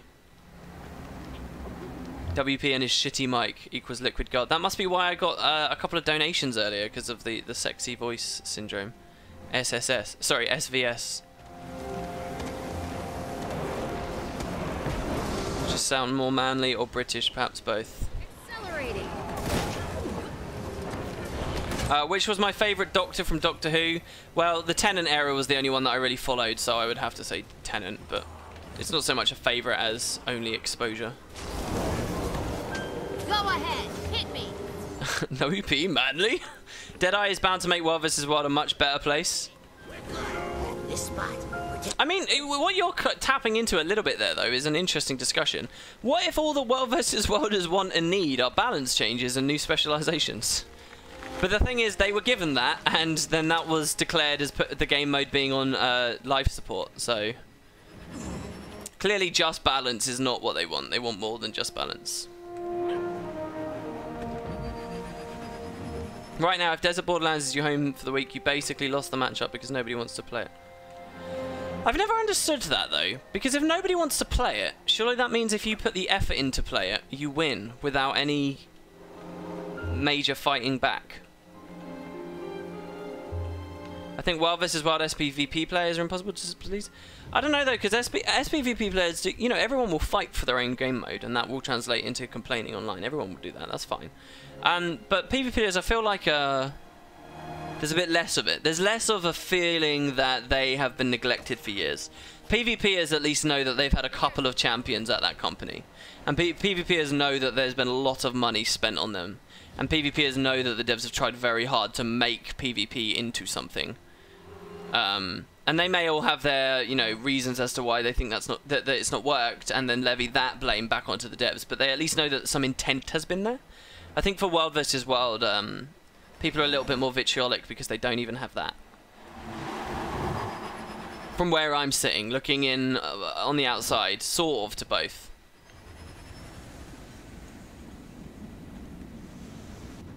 What exactly is wrong with the Desert Borderlands? As far as I understand, the main criticism is it's just too big, so you sort of don't get... You're in World vs. World because at some point you want to fight other people. But it's so big that with the way that World vs. World works, where it's essentially just 3 fucking massive zergs smashing into one another, and everywhere else is derelict unless you're a part of that tag, generally speaking, and for all practical purposes. Because World vs. World is that, the Desert Borderlands are really big, it means that you sort of don't see very much combat. See, people blame the Desert Borderlands. To me, that's not really the Desert Borderlands. That's more fundamentally the incentive behind being in massive zergs and how much emphasis there is on open world, enormous field battles, rather than having, you know, 20 groups of 5 to 10 players all over the map all at once. In which case, if that had happened, the Desert Borderlands would have felt a lot more populated. And I sort of feel like the spectacle of large-scale battles should only come around rarely, not be a permanent thing that you experience all night at reset. But that's just me, looking in on the outside. It's also way worse from a readability standpoint. Yeah, it's trickier to navigate as well. It's not just big, but it's tricky and annoying to navigate the chokes that there are there. And that's why mounting, specifically gliding as well, I've opened it up a lot. Really, I think people should... Is this a word? Contemporize? People should really take the time to think about their opinion of the Desert Borderlands now that Mount's in the game. Re-evaluate that opinion. Go back, play it again, genuinely experience the Desert Borderlands with gliding and all the other shit, like the shrine movement that they added and that stuff, and make a real effort to address how you feel about things, because that's ever the problem with MMOs. It could be all right now. If they added more waypoints inside World vs. World, would that help?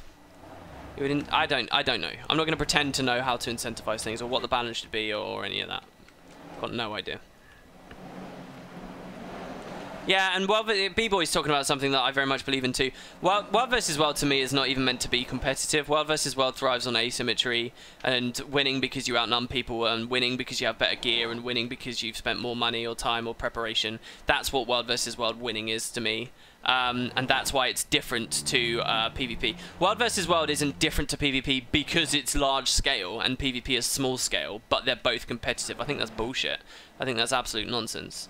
But over time, I think World vs. World and what World vs. Worlders have wanted from World vs. World has essentially become that. They just want large scale competitive PvP. They don't want something that thrives on asymmetry. So yeah, I know that might just be a fundamental thing where I don't really enjoy it. Well, I'm scared of getting onto World vs. World. Last time we talked about World vs. World, there were some right knobs. Well, they weren't right knobs. But there was some, it got all salty and weird, and people got all offended and in their knickers in a twist, and people couldn't be civil anymore. Desert Borderlands was not designed with gliding in mind. We got word on a dev from that. Oh, was that recent? Was it really? See, some people were saying that. I saw that online as well, saying, oh, they finally added it since they made it for it. There's the power. That's interesting. What? So was there an interview or something? Hashtag bring back Fortune's Veil. I don't think that would have fixed World vs. World either. I'm just interested in what it could have been.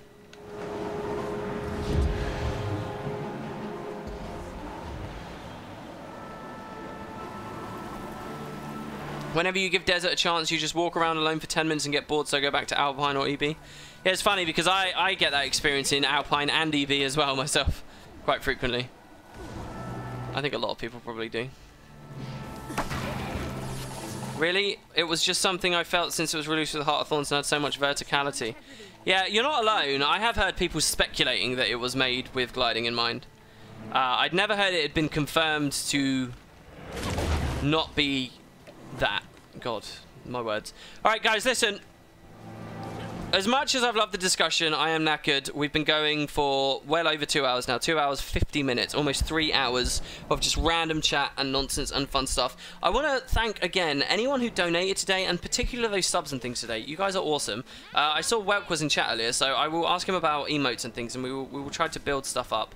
So yeah, seriously, thanks very much, guys. Seriously appreciate it.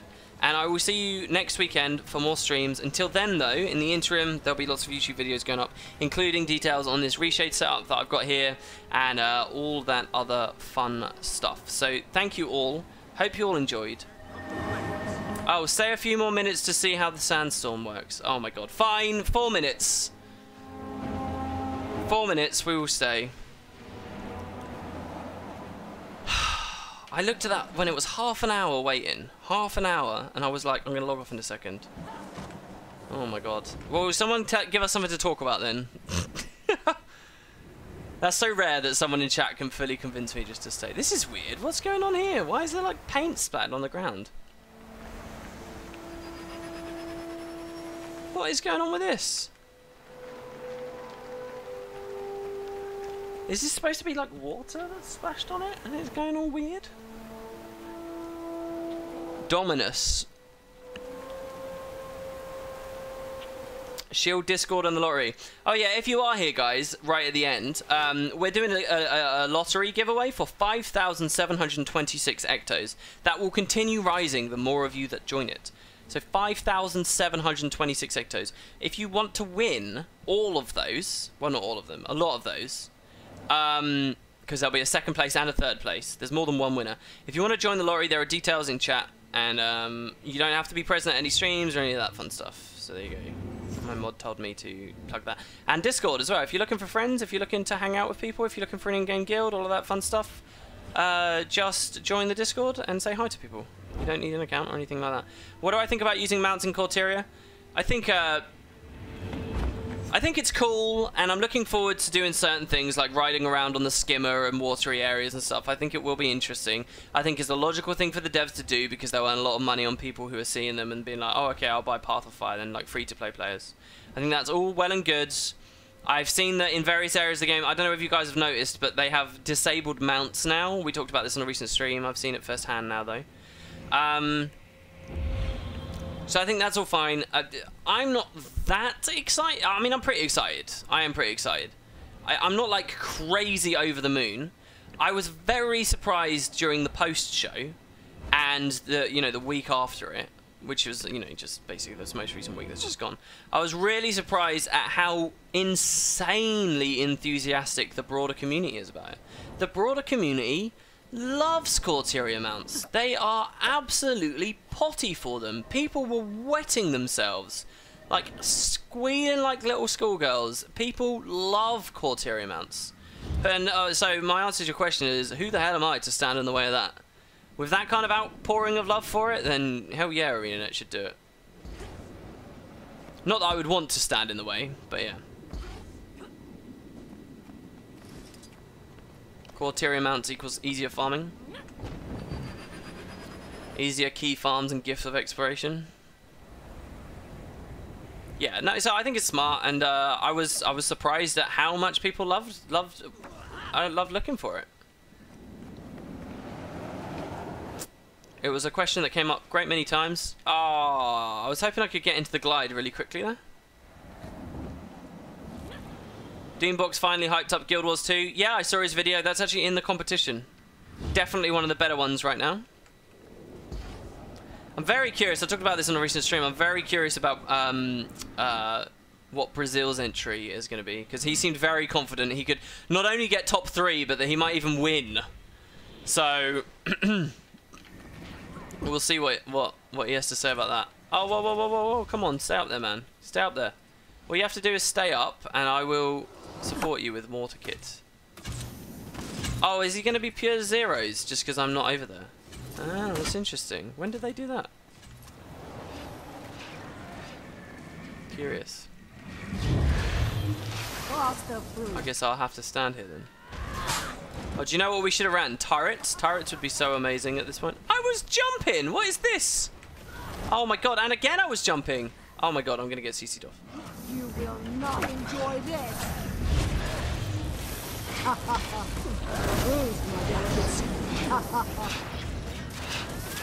Just going around this way. Cross the route. Accelerating. Gotta kill her quick. Because here's the sandstorm.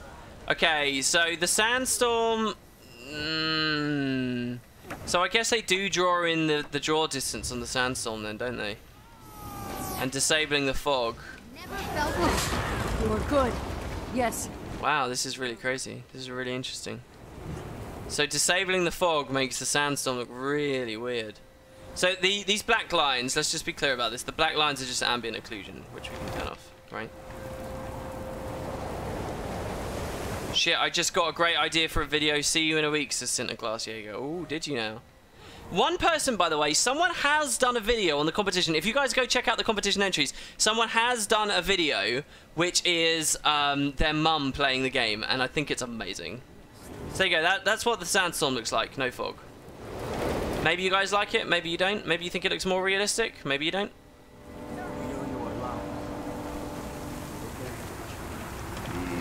So there you go. Yeah, we'll do it. I will go for more entries soon enough. Alright, well there you go guys. That's the stream. Like I said, thank you very much for watching. Hope you guys all enjoyed. Do you have any idea how the Raptor will be vastly different from the Shakal? Are they just be able to go forward? Yeah, I guess we'll see how they do the teleport. I heard that they had trouble making the 4th one, so we'll see. But cheers everyone. Have a great evening. I'll catch you later. Let's see the sexy animation again. Oh yeah.